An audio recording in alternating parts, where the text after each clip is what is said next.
शुक्रगुज़ार हूँ कि आपने अपने कीमती वक्त में से चंद लम्हात हमारे लिए मुयस्सर किए ताकि हम आज कुछ सीख सकें। इस दुआ के साथ आगाज़ करते हैं कि अल्लाह ताला आज के इस प्रोग्राम में बरकत पैदा फरमा दें और सही बात करने की तौफ़ीक़ अता फ़रमाएँ और हर तरह की गलती से महफूज फरमाएँ और सही बात की पैरवी करनी, इत्तिबा करने और अपनी ज़िंदगी को ठीक करने की तौफ़ीक़ अता फरमाएँ। चंद एक तमहीदी बातें हैं, उसके बाद फिर हम ट्रेनिंग पे आ जाते हैं। पहली बात तो ये है कि जो भाई पीछे बैठे हैं वो आगे आ जाए, आगे आ जाए, जहाँ खाली जगह आगे आ जाए। आपको वो हदीस याद होगी कि सहाबा बयान करते हैं कि हम इल्मी मजलिस में आपने सल्लल्लाहु के इतने करीब करीब होकर बैठते थे कि अगर एक चादर हम पे फेंकी जाती तो हम सब उसके नीचे आ जाते थे। देखिए इस तरफ भी आ सकते हैं, जहाँ से आपको ना ये साफ नज़र आए, यहाँ से ज़्यादा अच्छा नज़र आएगा। देखिए ये खाली जगह है, डरने शरने की कोई ज़रूरत नहीं है, कोई टेस्ट इम्तिहान नहीं होगा।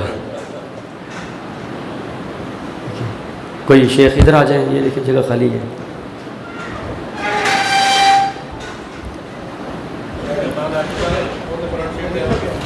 क्योंकि जितना आप तसल्ली से सुकून से बैठे होंगे उतना ज़्यादा समझ आएगी इंशाअल्लाह। ये जगह खाली है, शेख आप आगे आ जाए इसमें, ठीक है माशाअल्लाह। पर अगर आप में से कोई दूर हो और करीब आना चाहे, ये जगह खाली है, इस तरफ आ सकते हैं, वो देखें वो जगह खाली है। जज़ाकुमुल्लाह खैर। पहली बात ये है कि ये ट्रेनिंग है। ट्रेनिंग और तालीम में एक फ़र्क है, एजुकेशन एंड ट्रेनिंग। तालीम का मतलब होता है कि आपको क्या करना है, उसमें नमाज पढ़नी है, रोज़े रखने हैं, अच्छा काम करना है, बुरा काम नहीं करना, ये मालूमात है, नॉलेज। तो ट्रेनिंग का मतलब होता है वो जो काम करना है वो कैसे करना है। मसलन आप किसी आदमी को समझाते हैं गाड़ी चलाने का तरीका, अब आपने उसको तालीम दी है, एजुकेट किया है उसको कि इसमें ये गियर है, ये क्लच, ये ब्रेक, ये स्टीयरिंग, ये फुला, ये फुला, ये फुला, ये आपने उसको तालीम दी है। लेकिन आपका क्या ख्याल है कि ये तालीम हासिल करके 100% नंबर लेके पेपर पास करके वो अच्छा ड्राइवर बन जाएगा? कैसे बनेगा?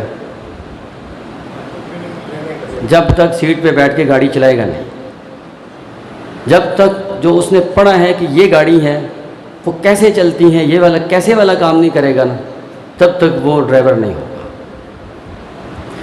आप में से कितने लोग तजवीद पढ़े हुए हैं?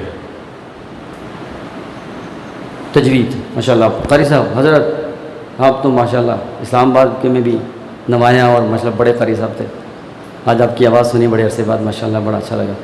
तजवीद उसूल व ज़वाबित का नाम है ना, क़वाइदुत तजवीद, मखारिजुल हुरूफ, सिफ़ातुल हुरूफ, सिफ़ात लाज़िमा, सिफ़ात आरिदा, फ़लाँ फ़लाँ फ़लाँ फ़लाँ लंबा चौड़ा। तो इमाम जज़री रहमतुल्लाह अलैह फरमाते हैं वलैसा बैनहु व बैन तर्किही इल्ला रियादतु इम्रिइन बिफ़क़्हिही। ये तजवीद के उसूल व ज़वाबित पढ़ने और ना पढ़ने में कोई फ़र्क नहीं है, जब तक ज़ुबान से उसकी मश्क करके तलफ़ुज़ को ठीक ना किया जाए। यानी जब तक ट्रेनिंग नहीं है तो उसूल व ज़वाबित का तो कोई फ़ायदा नहीं है।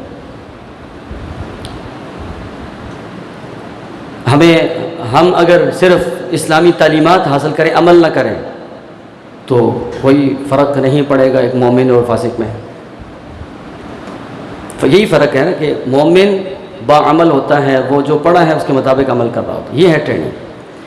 तो ये मतलब, ये समझाने का मतलब ये था या मकसद ये था कि आज के इस प्रोग्राम में मैं आपको कोई ज़्यादा मालूमात नहीं दे सकूँगा, क्योंकि ये देखिए इतनी बड़ी लाइब्रेरी और इतना बड़ा मरकज़, और आप माशाल्लाह इस इलाके के अहले इल्म, उलमा, फुज़ला, मालूमात नहीं मिलेगी आपको। अलबत्ता कोशिश ये करेंगे अल्लाह की तौफ़ीक़ के साथ कि जो मालूमात हमारे पास है उसको कैसे इस्तेमाल करना है ये आ जाए। बस जो मालूमात आज दी जाएंगी आप देखिएगा हर स्लाइड के ऊपर वो आपके पास पहले ही मौजूद है।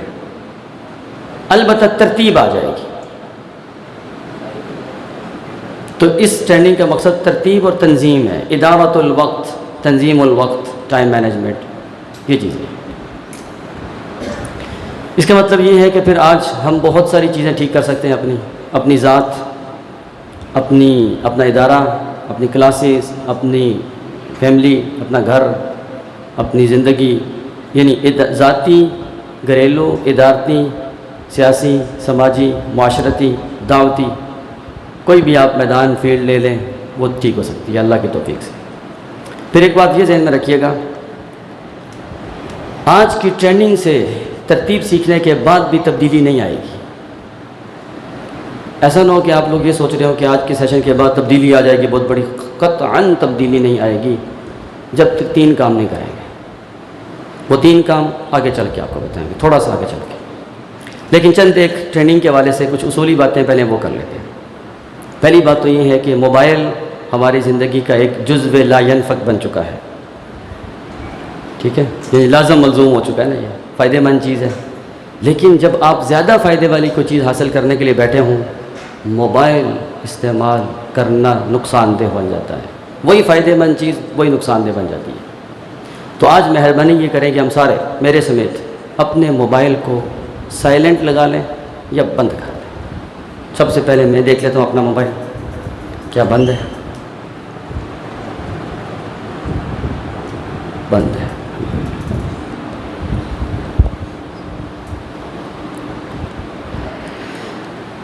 अच्छा, ये ज़िंदगी भर के लिए बंद करने की बात नहीं कर रहे हम, ये आप आज वक्फे तक, वक्फ़ा दरमियान में करेंगे इंशाल्लाह, तो उस वक्त तक बंद कर लें, उसमें आप खुला इस्तेमाल करें। जब क्लास में वापस आएँ बंद, ज़ोहर तक हमारी क्लास है तो उसके बाद फिर आप खोल लें।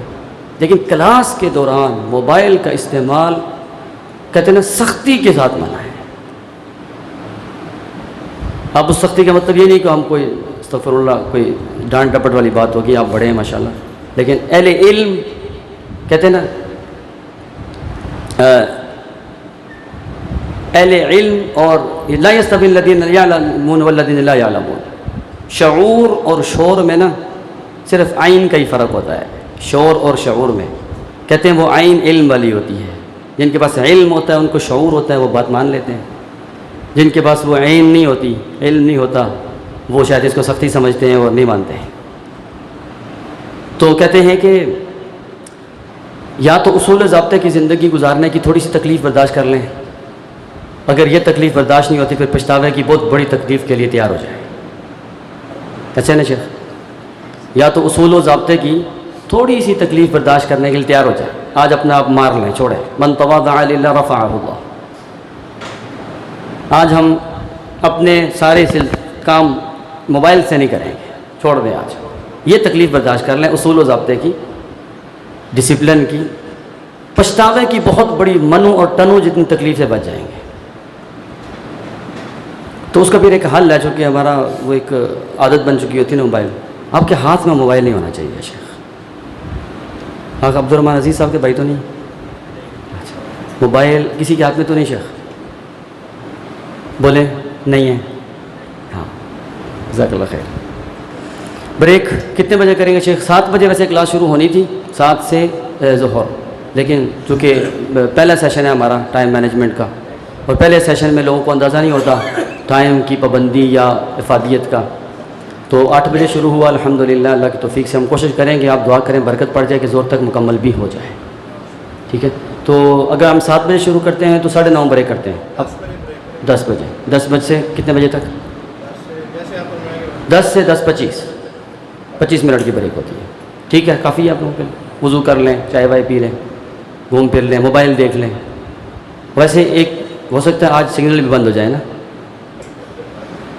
तो मोबाइल तो वैसे ही बंद होगा, लेकिन फिर भी जिस दिन सिग्नल बंद थे 2 दिन पहले, हम पूरा दिन देखते तो रहे ना, वो देखना भी नहीं है आज।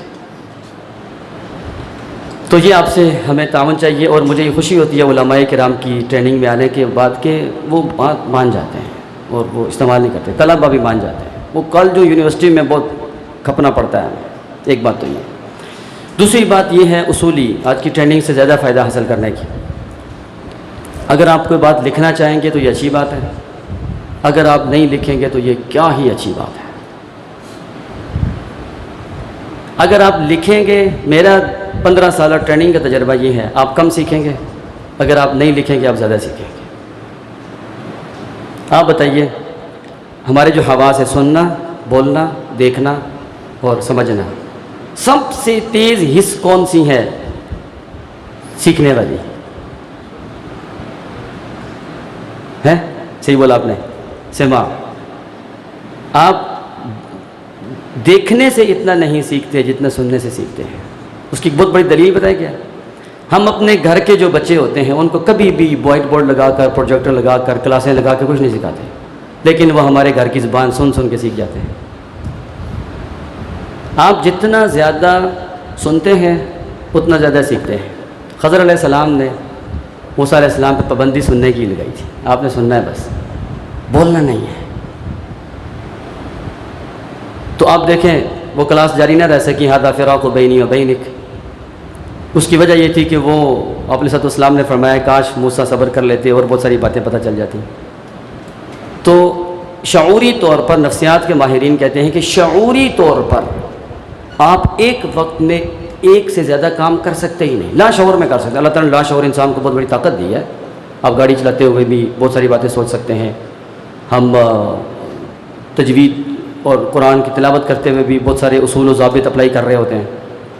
हम इस वक्त मैं ट्रेनिंग दे रहा हूँ, बहुत सारी बातें मेरे जहन में भी आ सकती है। देखिए मेरा हाथ ऐसे हो जा रहा है तो ये लाशऊर है, मैं सांस ले रहा हूँ ये लाशऊर। लेकिन शऊरी तौर पर एक वक्त में एक ही काम होता है बस। और उसकी बहुत बड़ी दलील पता है क्या है? इस कायनात के सबसे कामल अकमल तरीन इंसान हमारे नबी सल्लल्लाहु अलैहि वसल्लम थे। आप अलैहि सल्लम पे जब वही आई, जिब्रील अमीन ने पढ़ना शुरू किया तो आपने सुनना शुरू किया, साथ साथ पढ़ना भी शुरू कर लिया। तो अल्लाह ताला ने सूरह ताहा में फरमाया वला ताजल बिल कुरान मिन क़ब्ल अन युक़ज़ा इलैका वही। तर्जुमे की ज़रूरत तो नहीं है कर, आपने अल्लाह ताला ने फरमाया कि जब तक जिब्रील अमीन वही पूरी ना पढ़ लें तब तक आपने नहीं पढ़ना, मफ़हूम। और सूरह क़यामा में फरमाया ला तुहर्रिक बिही लिसानका लितअजल बिही। क्यों? एक वक्त में शऊरी तौर पर आप दो काम कर सकते हैं। मा जअलल्लाहु लिरजुलिन मिन क़ल्बैनि फ़ी जौफ़िही। तो आप सिर्फ सुनते थे बस। हाँ, अब सवाल ये आता है, परेशानी ये आती है कि ये बहुत सारी बातें कहीं रह ना जाएं। तो अल्लाह ताला ने फरमाया था ना इन्ना अलैना जमअहु व क़ुरआनहु, इसको जमा करना पढ़ाना ये हमारा काम है। तो आपको हम ये स्लाइड सारी की सारी व्हाट्सएप के ऊपर भेज देंगे, जहाँ जामिया में भेज देंगे, आप उसको लें, वो सारा कुछ लिखा हुआ है इसमें। और जो बातें मैं आपसे ज़ुबानी अर्ज़ कर रहा हूँ ये ज़ुबानी ही याद रखें, कोई मुश्किल नहीं है। आज से कुछ साल पहले कोर्स मैंने किया था, सऊदी एक शेख हैं डॉक्टर अली अर्रिबई, वो अल-क़िराअतुल बसरिया, विजुअल लर्निंग जो है ना, आँखों के ज़रिए हिफ्ज़ करना बग़ैर हिले बग़ैर, वो हिफ्ज़ुल लुग़ात करवाते हैं। शेख बंद कर दीजिए, आप शायद मेरे थोड़ा ताख़ीर से है ना, हो गया बंद, बारकल्लाहु फ़ीकुम, अल्लाह ताला आपको खैर दे। अच्छा, आप इंतज़ामिया में से कोई बंदा ऐसा हो सकता है कि जो यहाँ कुर्सी लगा के बैठ जाए, जो बाहर से बंदा है उनसे पहले बोले कि मोबाइल बंद रखना है, क्योंकि बाद में आने वाले ना अहबाब को इल्म नहीं है। कोई एक बच्चा वहाँ बैठ जाए ना, कोई भी आए उनसे सलाम करें, उन्हें बोलें कि मोबाइल बंद करके अंदर आए।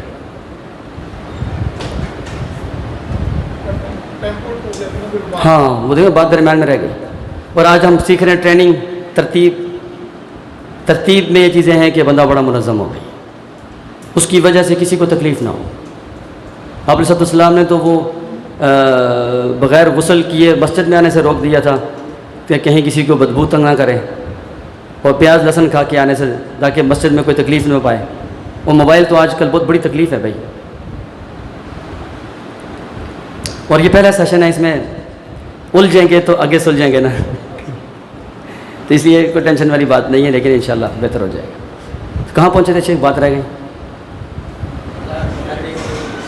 हाँ, ला तुहर्रिक बिही लिसानका लितअजल बिही। एक वक्त में आप दो काम कर सकते ही नहीं, शौरन करके देख लें आप। ट्रेनिंग की बात हो रही थी अरबी। हाँ, वो जो शेख अरबी थे उनसे, उन्होंने अपने वेबसाइट के ऊपर लिखा हुआ था हिफ्ज़ुल लुग़ात, हिफ्ज़ुल क़ुरआन, हिफ्ज़ुल अहादीथ और हिफ्ज़ुल मुतून फ़क़त फ़ी अशरति अय्याम। 10 दिनों में आप बेहतरीन हाफिज़ बन सकते हैं। तो मैंने उनसे रब्ता किया, मेरी बातचीत काफ़ी अर्सा चलती रही उनसे। तो एक दिन मैंने उनसे ही पूछ लिया कि जब उन्होंने कहा ना कि ये हमारे यहाँ ये यूट्यूब चैनल पे आप देखें सही बुखारी के हाफिज़ एक महीने में हिफ़्ज़ किया हुआ पूरा, ये कुरान पाक हिफ़्ज़ किया हुआ है, ये 10 दिन में ये बच्चा जैसे हिफ़्ज़ किया हुआ है। तो मैंने वो वीडियोज़ देखी, वो उनका प्रोग्राम देखा, तो मैंने उनको कहा या शेख हादिही मौजिज़ा। तो मुझे कहने लगे लैसत हादिही मौजिज़ा इन्नहा तकनीकात। क्या मतलब?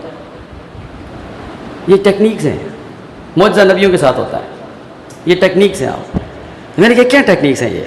कहने लगे ये असल में माइंड मैपिंग कोर्स करवाते हैं हम, या फोटोजेनिक मेमोरी कोर्स, जिसको आप अरबी में कहते हैं अल-क़िराअतुल बसरिया। आप आँखों को हिलाए बग़ैर, जिस्म को हिलाए बग़ैर हम इसकी प्रैक्टिस करवा देते हैं, बंदा हिलता नहीं है बस। और सहाबाए किराम का यही तरीका था। क्या बयान करते हैं कि जब आप आपकी मजलिस में होते कअन्ना अला रुऊसिना तुयूर, इतनी खामोशी और सुकूत होता था कि परिंदे हमारे सरों पे बैठे होते थे गोया के। तो आप ऐसे करेंगे परिंदा उड़ जाएगा, लेकिन इसका मतलब ये कि ऐसे न हिलते थे जिस्मानी तौर पर, न आंखें हिलती थी उनकी। और वो जो सुलह हुदैबिया के मौके पे मुशरिकीन मक्का की तरफ से सफ़ीर आया था, एलची आया था, उसने जाके वापस क्या कहा था? वो इतने बाअदब लोग हैं, आप कैसे जंग लड़ेंगे उनके साथ कि जब मोहम्मद सल्लल्लाहु अलैहि वसल्लम निगाहें नीची करते हैं तो सहाबा आपका दीदार करते हैं, और जब आप आंखें बुलंद करते हैं तो सहाबा इतरामन झुका लेते हैं।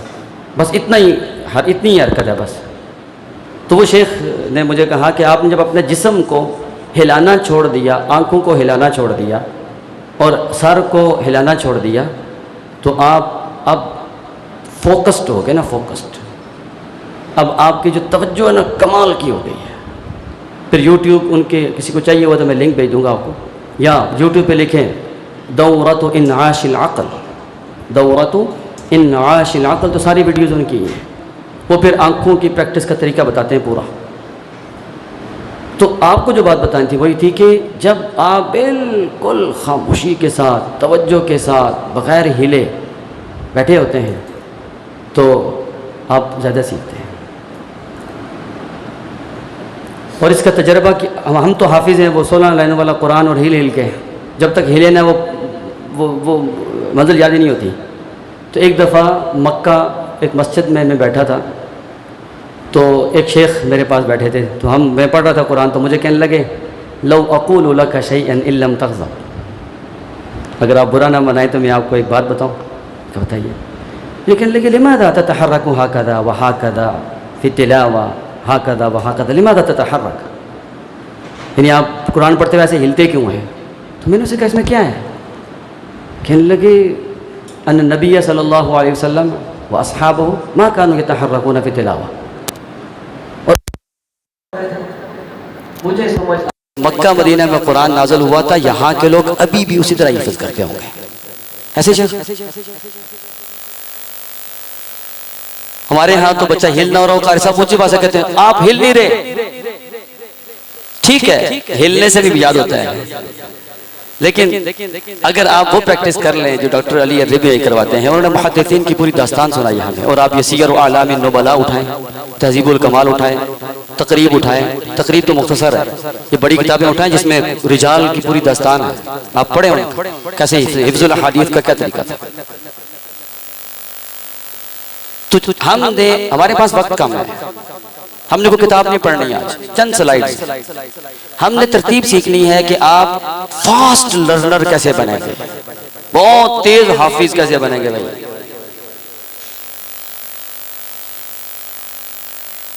और उसका पहला तरीका ये है हिलना नहीं, और ये तो कुरान का भी है ना कि इज़ा क़ुरिअल कुरान फस्तमिऊ लहु व अंसितू, और इस्मात और इंसात में फ़र्क है। इस्तिमा इतनी तवज्जो कि कुछ और आपको पता ही ना हो दाएं बाएं क्या हो रहा है, और इस्मात क्या है? खामोशी, आवाज की खामोशी, आवाज की खामोशी, अंसितु, और इस्तिमा बिल्कुल तवज्जो, ये चाहिए। और ये हमारा जो पहला सेशन होता है ना, फर्स्ट सेशन, इसमें थोड़ा सा इसलिए भी मुश्किल हो जाता है कि मेहमान आ रहे होते हैं, उनको नहीं अंदाज़ा होता, कि ये ट्रेनिंग किस तरह की है, क्योंकि हमारे यहाँ एक रिवाज है जलसों का जो और प्रोग्रामों का ना, उसमें लोग आते रहते हैं। हमारी ये वाली ट्रेनिंग जो है ना, ये सिर्फ और सिर्फ रजिस्टर्ड लोगों के लिए होती है बस। मैंने इस्लामाबाद मसाजिद में ट्रेनिंग करवाई, यकीन करें बिल्कुल कामयाब नहीं हुई। लोग आ रहे हैं जा रहे हैं। फिर हमने मसाजिद में ट्रेनिंग करवाना बंद कर दिया। हमने कहा बस 2-3 घंटे का प्रोग्राम रखें, तारुफी जो रजिस्ट्रेशन करवाए फ्री करवाए, फ्री आए, कोई मसला नहीं, पैसों का मसला। रजिस्ट्रेशन का मतलब है टाइम पे आना है, टाइम पे जाना है, तरतीब से। और इंटरनेट के प्रोग्राम है, आप लोग सारे इंटरनेट इस्तेमाल करते होंगे, आप जाके देखिएगा। वो आजकल बड़ी बड़ी कंपनीज पर आती है 80-20 रूल। 80-20 रूल, 80-20 रूल का मतलब ये है, कुछ लोग ऐसे होते हैं जो 80% मेहनत करते हैं लेकिन नतीजा 20% आता है, और कुछ लोग ऐसे होते हैं जो 20% मेहनत करते हैं तो 80% नतीजा लेके आ जाते हैं। दुनिया में 80% लोग मेहनत करते हैं और 20% लोग बैठ के खाते हैं। लेकिन कुछ दुनिया में 20% ऐसे भी लोग हैं जो एजेंडा देते हैं, प्लान करते हैं, प्रोग्राम बनाते हैं, और 80% लोगों की खिदमत करते हैं। तो अगर आप पूरी तवज्जो के साथ बात सुनने वाले हो ना, तो 20% में 20% तवज्जो से 80% हासिल करके जा सकते हैं। हमें वो ना आज आपकी 80% मेहनत, 20% मेहनत के नतीजे में 80% नतीजा चाहिए। और उसके फिर हम टाइम मैनेजमेंट 3 सेशन है, आज तो पहला है टाइम मैनेजमेंट और स्लीप मैनेजमेंट, तंजीमुल नौम और तंजीमुल वक्त के बाद जाके हम बताते हैं 24 घंटे में वो कौन से औकात होते हैं जिसमें आप 20% पढ़ें 80% फायदा होगा, और वो कौन से औकात होते हैं जिनमें आप 80%, 90% पढ़ेंगे 10%, 20% फायदा होगा बस। और हम जब मैनेजमेंट को पढ़ते हैं, बड़ी कंपनीज को देखते हैं, गोरों को पढ़ते हैं, तो ये पता चला ये जो टॉप क्लास की मैनेजमेंट बैठी है ना गोरों की, ये अपनी हाई लेवल की मीटिंग रात 2 बजे करते हैं। और पता ये चला ये 2 बजे का वो वक्त था जिसमें अल्लाह ताला ने अपने सल्लल्लाहु को फरमाया था कुमिल लैला इल्ला कलीला निस्फहु व बिनकुसहु कलीला। फिर आगे क्या फरमाया कि इन्ना लका फिन नहारी सबहन तवीला, और रात का उठना इन्ना नाशिअतल लैली ही अशद्दु वतअन व अक़वा मुक़ीला। ये तो इतना कमाल तवज्जो का वक्त होता है कि बंदे की कोई सोच दाएं बाएं जाती ही नहीं। तो ये उस वक्त बैठ के प्लानिंग करते हैं। और आपने सल्लल्लाहु अलैहि वसल्लम पे अभी जब आना ही शुरू हुई थी, शुरू में फरमा दिया चलो जी कुमिल लैला इल्ला कलीला। तो ये वाला काम चाहिए। आज वसाइल भी ज्यादा हैं और पैसे भी ज्यादा हैं, सलाहियत भी बहुत है माशाल्लाह, और इंटरनेट दुनिया की सबसे बड़ी यूनिवर्सिटी है, हर चीज आपके पास मौजूद है। अगर कोई चीज नहीं है वो तवज्जो नहीं है। एक वीडियो देखते देखते दूसरी पे क्लिक कर देते हैं, वो देखते देखते तीसरी पे दिल कर देता है। मुझे याद है हम 2002 में इस्लामाबाद गए तो दी मैसेज एक फिल्म बनी थी ना, अर्रिसाला, नबी सल्लल्लाहु अलैहि वसल्लम पे बनाई थी। मुझे बड़ा शौक था यार कि क्या चीज बनाई हो। हमने तन दोस्तों ने जाके वो VCR खरीदा, फिर घर में लाके टीवी के ऊपर जाना वो देखी पूरी। अब क्या है, जो चाहे एक क्लिक के ऊपर आपके पास मौजूद है। इस चीज ने ना हमें बहुत तवज्जो दाएं बाएं कर दिया, डिस्ट्रैक्ट कर दिया, तो जो नहीं रही। आप काम कर रहे होंगे ना, मैसेज वो एक वीडियो देखी, वो नमाज पढ़ रहे हैं अरबी शेख और कॉल आ रहा है, उन्होंने मोबाइल निकाला, अना फिस सलाह, अना फिस सलाह, अरबी में कहा नमाज तो नहीं टूटी होगी ना।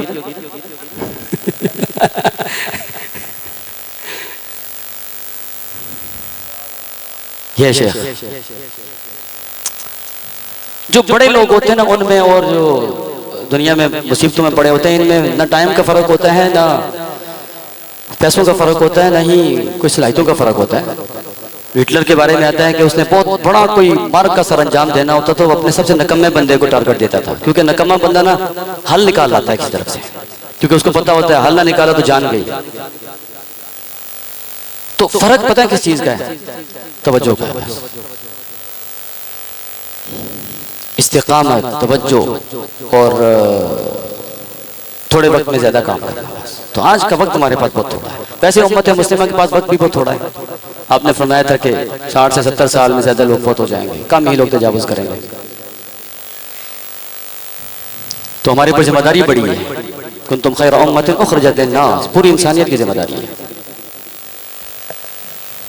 तो इसलिए थोड़ा खाएं, थोड़ा सोएं, थोड़ी बातचीत करें, थोड़ा पढ़ें, लेकिन ऐसे अंदाज के साथ पढ़ें कि कमाल हो जाए।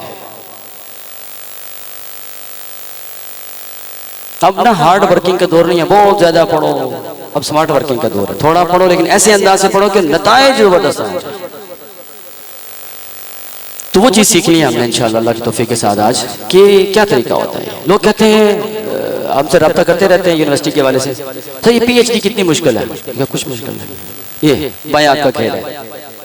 लेकिन अगर पीएचडी करना है तो फिर, वगरना अगर आपने जान जोखों में डाल के पीएचडी की तो फिर वो मफहूम होगा जो आजकल लोग लेते हैं, पीएचडी, फिरा हुआ दिमाग। क्योंकि पीएचडी को नहीं समझ आती है कि माशरा क्या है और क्या, वो अपने अंदाज से बात करेगा आपसे। पीएचडी तो बहुत छोटी सी चीज है, हमारे पास तो ये कुरान है, जिस कुरान ने पहाड़ों को हिला के रख दिया था। लौ अंज़लना हाज़ल कुरान अला जबलिन लरअयतहु खाशिअन मुतसद्दिअन मिन खश्यतिल्लाह।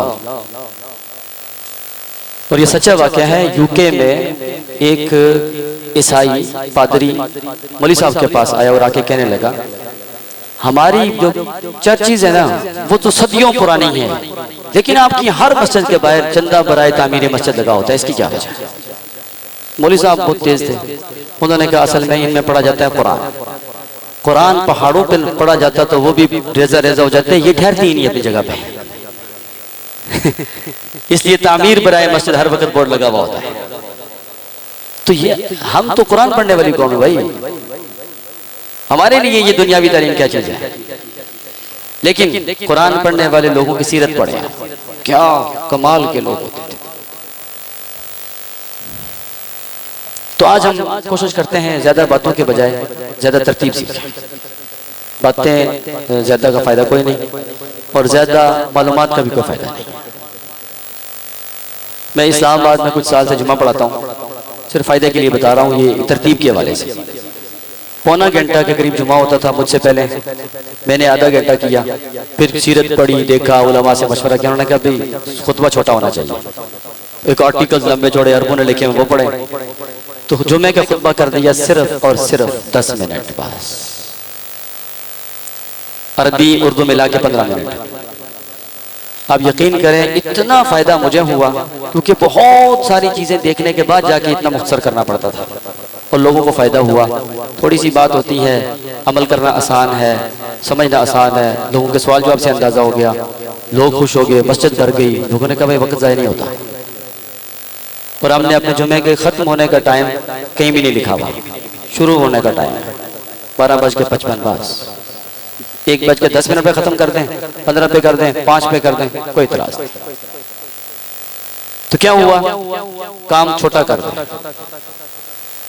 नतीजा खेज कर दें बस, और सुन्नत के मुताबिक, फिर नतीजा खेज ज्यादा हो, थोड़ा थोड़ा कर। ज्यादा कमाने से बंदा अमीर नहीं होता, जो मौजूद पैसे हैं ना उनको बेहतर तरीके से इस्तेमाल करने से अमीर होता है। और ये कुरान का भी सबक है। हजरत यूसुफ अलैहिस्सलाम और इमरातुल अजीज के किस्से हमारे यहाँ तो सुनाए जाते हैं, लेकिन उनका माशी प्लान नहीं बताया जाता। जब उन्होंने ख्वाब की ताबीर की तो 15 साल की प्लानिंग की थी, आइंदा क्या होगा। तज़रऊन सबअ सिनीन दअबा फमा हसदतुम फदरूहु फी सुंबुलिही इल्ला कलीलन मिम्मा ताकुलून, यानी आमदन बढ़ाओ, अखराजात कंट्रोल करो। तो इल्ला कलीलन मिम्मा ताकुलून, थोड़ा खाओ, ज्यादा बचाओ। क्यों? सुम्मा याती मिन बादि ज़ालिका सबअन शिदादुन याकुल्न मा क़द्दमतुम लहुन्ना इल्ला कलीलन मिम्मा तुहसिनून। ये जो 7 साल में अखराजात कम करके आमदन बढ़ाई थी और वो सिर्फ महफूज किया था, वो अगले 7 साल में इस्तेमाल करो। सुम्मा याती मिन बादि ज़ालिका आमुन युगासु फीहि अन्नास व फीहि यासिरून, फिर 15वें साल जाके बारिश होगी, तब जाके फिर हालात। लेकिन अगले 7 साल की जो मुश्किल आ रही है उसकी तैयारी के लिए खाली तवक्कुल अल्लाह नहीं चाहिए, क्योंकि तरकुल अस्बाब जहलुन वल इतिमाद अलैहा कुफ्र। असबाब इख्तियार करो, अंबिया की सुन्नत है। 7 साल आमदन बढ़ाओ, अखराजात कंट्रोल करो। आमदन बढ़ाना हर एक बंदे की बस की बात नहीं है, लेकिन अखराजात हर बंदा कंट्रोल कर सकता है।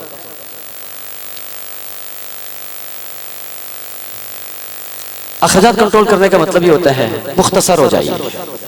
अकबर इलाहाबादी रहमतुल्लाह अलैह फरमाया करते थे, रिज़्क़ मा यहताज मिल ही जाएगा, ख्वाहिशों में मुख्तसर हो जाइए। फकर से डराता है शैतान, अगर हस्बुनल्लाह से न डर हो जाइए। ख्वाहिशों में मुख्तसर हो जाइए। हमसे तो ज्यादा समझदार वो अली बाबा ऑनलाइन स्टोर का वो मालिक जैकमा निकला। वो कहा करता था कोरोना वाले साल में ये वाला साल कमाने का नहीं है, जान बचाने का है, अगले साल कमा लेंगे। और सबसे ज्यादा उसी ने ही कमाया है, क्योंकि सारा काम ऑनलाइन चला गया। सबसे ज्यादा अमेज़न और ये अली बाबा कमा गए, क्योंकि इन लोगों का ना वो इन्वेस्टमेंट की जगह आती है।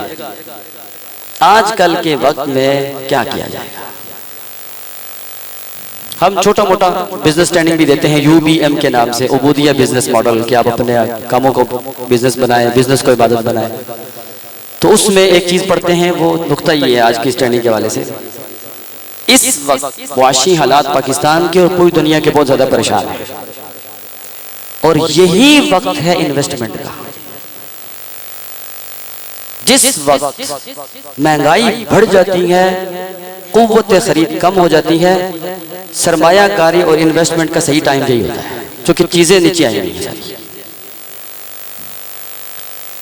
ठीक है, अब तो लोग फ्यूल को और पेट्रोल को रो रहे हैं ना, कहते हैं कि 2-3 साल के बाद लोग फूड को रोएंगे। आज तो हम पेट्रोल की कीमत को रो रहे हैं ना, ज्यादा हो गई है। 2-3 साल के बाद लोग पेट्रोल को रोएंगे। ये श्रीलंका में देखें, पेट्रोल को रो रहे हैं ना वो लोग। तो इसलिए अपनी जिंदगी में तरतीब लाएं ताकि मुश्किल हालात से निपट सकें।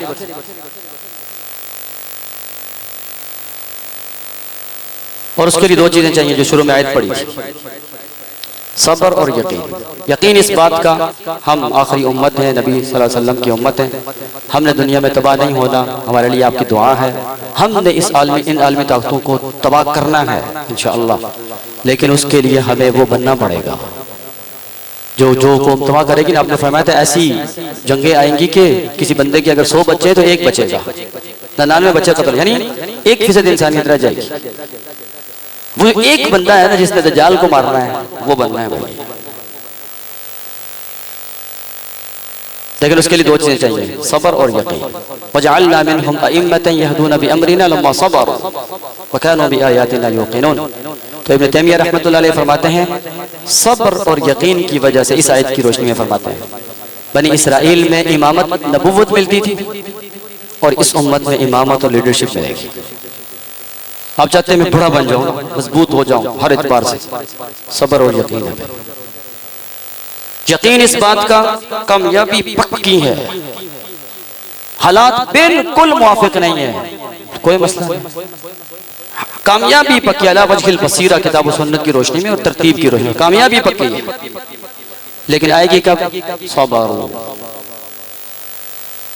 इन्ना नस्रुल्लाहि करीब। आस्ता आस्ता आस्ता आस्ता आस्ता। कछुआ जीत गया था, खरगोश नहीं चल जाता, जल्दबाजी नहीं कर।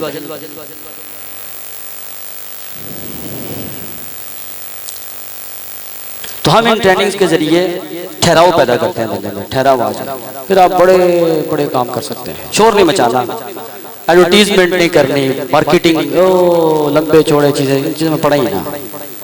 लोग हमें कहते हैं आपका यूट्यूब चैनल इतना बड़ा क्यों नहीं, छोटा सा है। लेकिन जरूरत नहीं है, इतनी खामोशी से मेहनत करें कि कामयाबी शोर मचाए ना। हम शोर मचाते हैं, कामयाबी नजर ही नहीं आती। मुख्तसर हो जाए, आराम आराम से। रोटी भी हम 2 खाते हैं तो वो एक लुकमा करके खाते हैं ना, एकदम वो 2 नहीं खा लेते, आस्ता आस्ता, हर काम आस्ता, वक्त पे। अगर दुनिया में जल्दी काम का फायदा होता या अल्लाह ताला का तरीका होता, सुन्नत होती, तो आपने सल्लल्लाहु 40 साल में नबी बनने के बजाय शुरू में आ जाते। 40 साल जितने लोग कुफर में फौत हुए उनमें से कितने मुसलमान हो जाते। फिर आपने सल्लल्लाहु से बढ़ के दुनिया में था ही कोई नहीं। 13 साल मक्का में इतनी मुश्किलात में गुजारे, क्यों? आते ही कामयाबी मिल जाती। लेकिन दुनिया का निज़ाम नहीं है ये। पहले कुछ कीमत अदा करनी पड़ती है, तब जाके आपको फ़ायदा होता है। आप पहले माशरे को देते हैं, चोटें खाते हैं माशरे की तरफ से, सब्र करते हैं, नाकामियाँ देखते हैं, पहले माशरे को देते हैं आप, फिर माशरा आपको देता है। आप बताइए, हम जहाँ जहाँ कहीं काम करते हैं तो महीने बाद तनख्वाह मिलती है, हम उनको उस तनख्वाह को इनकम कहते हैं या आउटकम कहते हैं? है ना, क्या कहते हैं? इनकम।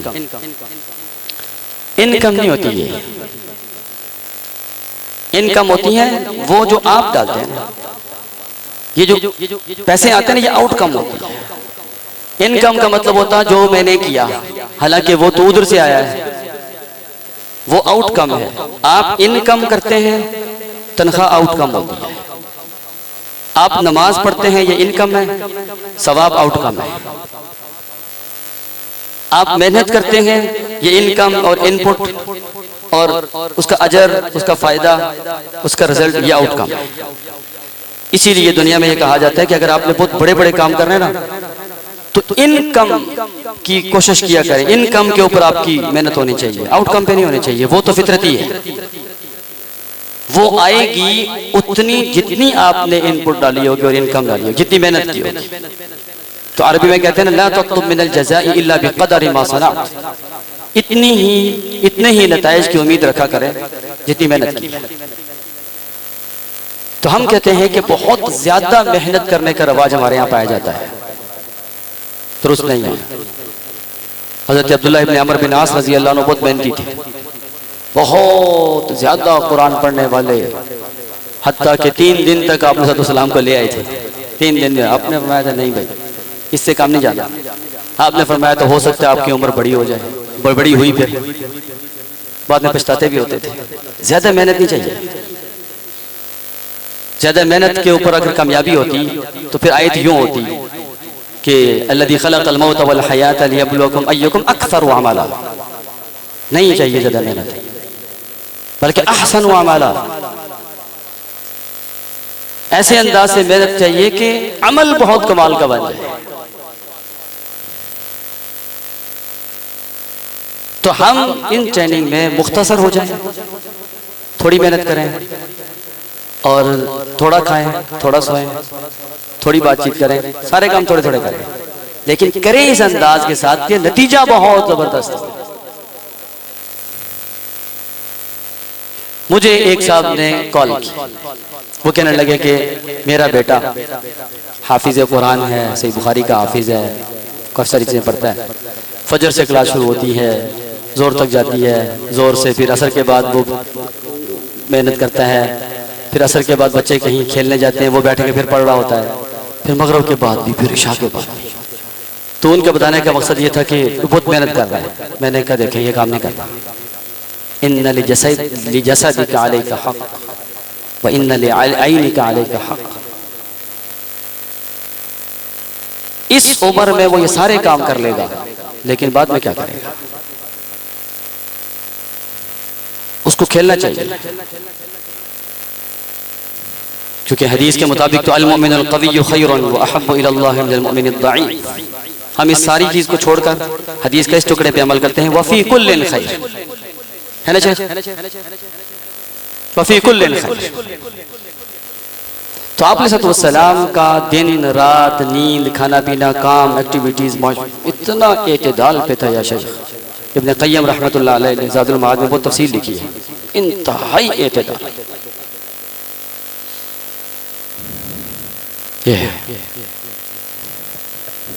ठीक है जी, ये होगा हमारी ट्रेनिंग में आज जो हम सीखेंगे तरतीब से। तो आइए देखते हैं।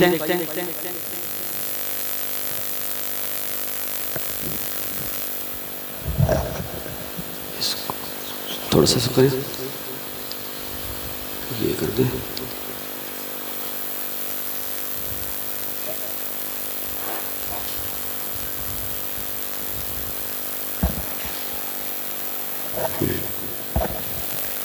आइए जी,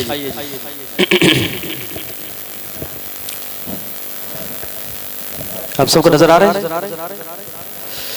कुछ चीजें ऐसी हैं कि जो हम देखेंगे, ये टाइम टेबल था, इसको थोड़ा सा हम चेंज कर दिए कि हमारी 9:30 के बजाय 10 बजे ब्रेक होगी इंशाल्लाह। और वापस हम आएंगे 10:25 पे, और फिर 10:25 से लेके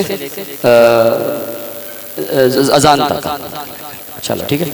और अगर कोई मसला हुआ, किसी को कोई इस दौरान वुज़ू की पानी की ज़रूरत पड़ जाती है, तो वो आराम से वहाँ से निकल के ताकि अपनी ज़रूरत पूरी कर सकें। यानी हमारी तरफ से इजाज़त है, अभी से इजाज़त लेने की ज़रूरत नहीं आपको, क्योंकि कुरान में आता है ना कि इन्नमल मुअमिनूना लज़ीना आमनू बिल्लाहि व रसूलिही व इज़ा कानू मअहू अला अम्रिन जामिइन लम यज़हबू हत्ता यस्तअज़िनू, कि जब अहले ईमान इकट्ठे होकर कोई काम करते हैं तो इजाज़त के बगैर नहीं जाते, तो इजाज़त पहले ही दे दी ताकि हम डिस्टर्ब ना हो।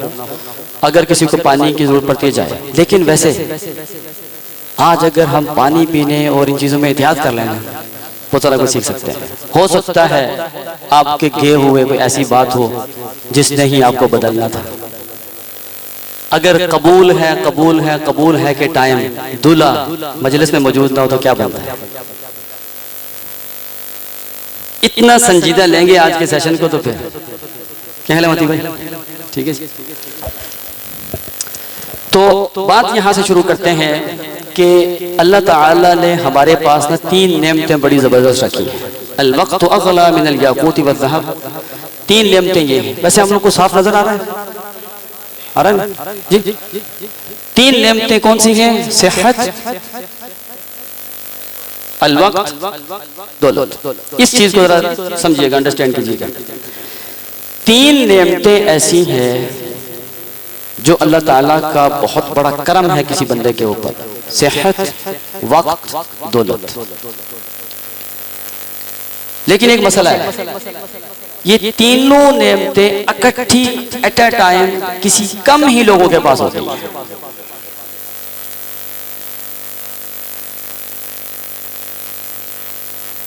सर्वे जो किया गया वो ये है कि पैदा होने से लेकर 30 साल तक हमारे पास सेहत, फिर 30 से 31 से 60 और उसके बाद पैदा होने से लेके 30 साल तक उमूमी तौर पर हमारे जैसे माशरों में 2 नेमतें इंसान के पास होती हैं, एक नहीं होती। आप में से आपका क्या ख्याल है, क्या क्या होता है? सेहत और वक्त होता है, दौलत नहीं होती। क्योंकि अभी नौकरी नहीं शुरू की, काम नहीं हुआ हमारे यहाँ। क्योंकि हमारे यहाँ ना एक तस्वुर ही पाया जाता है कि तालीम हासिल करने के बाद नौकरी होगी। देखें, पैसा कमाने में तालीम रुकावट नहीं होती, और तालीम का मकसद नौकरी नहीं होता। पहले ये बात समझ लें। वो किसी ने ये बात कही थी कि जो मुआशरा नौकरी के लिए तालीम हासिल करता है उस मुआशरे में नौकर पैदा होते हैं, लीडर नहीं। ये बात याद रखें। तालीम तरबियत के लिए होती है, नौकरी के लिए नहीं होती। हाँ, उसके बाद आप में एक सलाहियत पैदा होती है, आपको अच्छी नौकरी मिल जाती है और वो हलाल होता है सब कुछ। लेकिन पैसा कमाने के लिए तालीम नहीं होती। ये बात याद रखें। आप मदरसे में पढ़ रहे हैं, 8 साल के बाद ये ज़हन न बनाएं यहाँ अभी से मैं 8 साल के बाद डिग्री लूंगा, मुझे कहीं नौकरी मिलेगी ना। हम तो दीनदार हैं, दीन से मुंसलिक लोग हैं ना। हमें ये बात पहले जाननी चाहिए कि तालीम पैसे के लिए नहीं होती। लेकिन गोरे यहाँ तक भी पहुँच गए हैं, if you work for money you have no money, if you work for values you have lot of money. अगर आपने तिजारत और बिजनेस पैसे के लिए शुरू किया हुआ है, आपको पैसा नहीं मिलेगा, यानी अमीर नहीं हो सकते, गुजारा चल जाएगा, आपका इत्मीनान लोगों पे नहीं बैठेगा।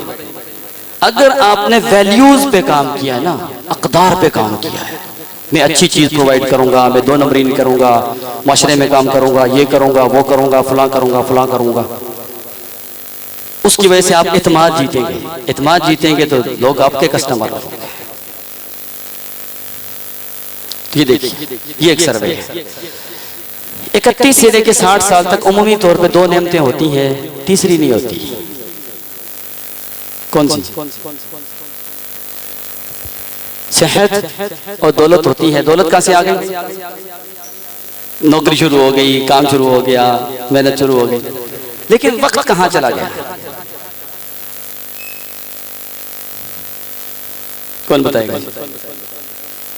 उलमा को जवाब पता होता है। वक्त कहाँ गया?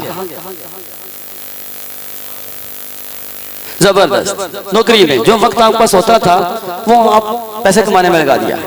आपके पास वक्त होने का मतलब ये होता है कि आप आज़ाद हैं, कुछ कर सकते हैं, आप किसी की पाबंद नहीं हैं। अब आप पाबंद हैं 8 घंटे के लिए, अब वक्त आपके पास नहीं है। ये नहीं कि 24 घंटे नहीं है, लेकिन आपने जितना टाइम दे दिया पैसे कमाने के लिए, अब वो टाइम बेच दिया। 60 साल के बाद 2 नेमतें होती हैं, तीसरी नहीं होती, वक्त और दौलत होती है, सेहत नहीं होती।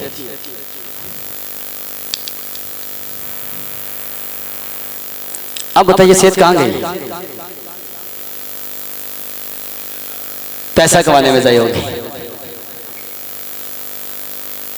पैसा कमाने में सेहत ज़ाया होगी। अच्छा, आपका क्या ख्याल है कि इन 1, 2, 3 में से किन 2 नेमतों के ऊपर तवज्जो दें अगर हम, तीसरी खुद ब खुद आ जाए, या इसको अल्फाज दीगर वो टेक्निकल अल्फाज बोलें, कौन से 2 नेमतें हैं जो हम इनकम में डालें तो तीसरी आउटकम में आ जाएगी? सेहत और वक्त। ये देखिए, और सही बुखारी की रिवायत क्या है?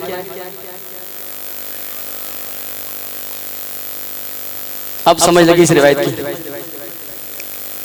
निअमतानि मग़बूनुन फ़ीहिमा कसीरुम मिनन नास अस्सिह्हतु वल फ़राग़। कल हमारी ट्रेनिंग थी मरकज़ तरबिया में, उस्ताद मोहतरम हाफ़िज़ शरीफ साहब हाफ़िज़हुल्लाह के पास, और आपने बहुत रहनुमाई भी की हमारी। तो मैंने क्लास में ये सवाल किया कि मक़बूनुन का मतलब क्या है? ये गबन से है ना, गबन। तो आप क्या बताते हैं गबन का मतलब क्या है जी? फ्रॉड, जबरदस्त है शेख। हाफिज शरीफ साहब ने बोला था धोखा, धोखा उर्दू में, फ्रॉड इंग्लिश में, और इंग्लिश में करप्शन भी कहते हैं ना शेख। और अगर ये बोला जाए, आप महसूस तो नहीं करेंगे, आप सल्लल्लाहु ने फरमाया कि 2 नेमतें ऐसी हैं जिनमें अक्सर लोग करप्ट हैं। ये थोड़ा सख्त लफ्ज तो नहीं हो गया शेख? सही है ना? अच्छा, बात तर्जमा करते हैं, 2 नेमतें ऐसी हैं जिसमें अक्सर लोग खसारे में हैं। भाई खसारा तो वो भी हो सकता है जिसको कोई आपको धोखा दे गया हो। यहाँ ये नहीं है, यहाँ ये है कि 2 नेमतें इसमें अक्सर लोग करप्ट हैं, फ्रॉडिये हैं, और वो फ्रॉड और करप्शन अपने साथ करते हैं। किस में करते हैं? अस्सिह्हत वल फ़राग़। सही नजर नहीं आ रहा? मुश्किल तो नहीं? सामने आ जाए। 2 नेमतें ऐसी हैं जिनमें अक्सर लोग करप्ट हैं, सेहत और फ़राग़।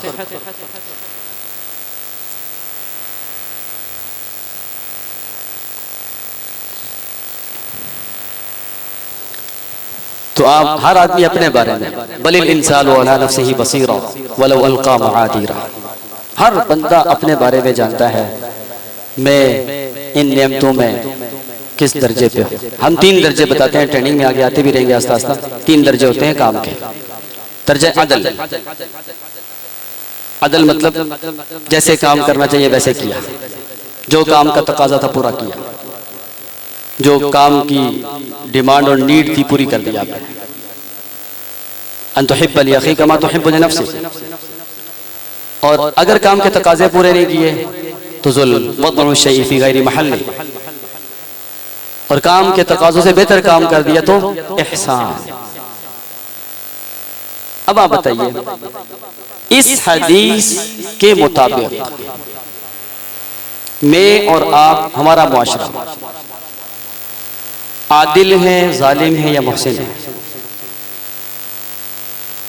जालिम है अक्सर।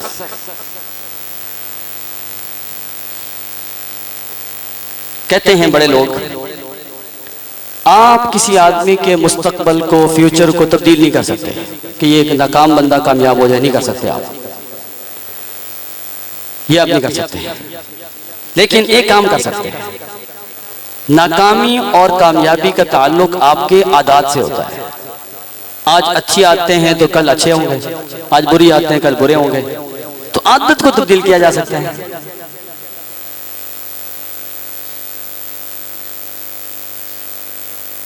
तो हम अगर एक दूसरे की आदत को तब्दील कर दें,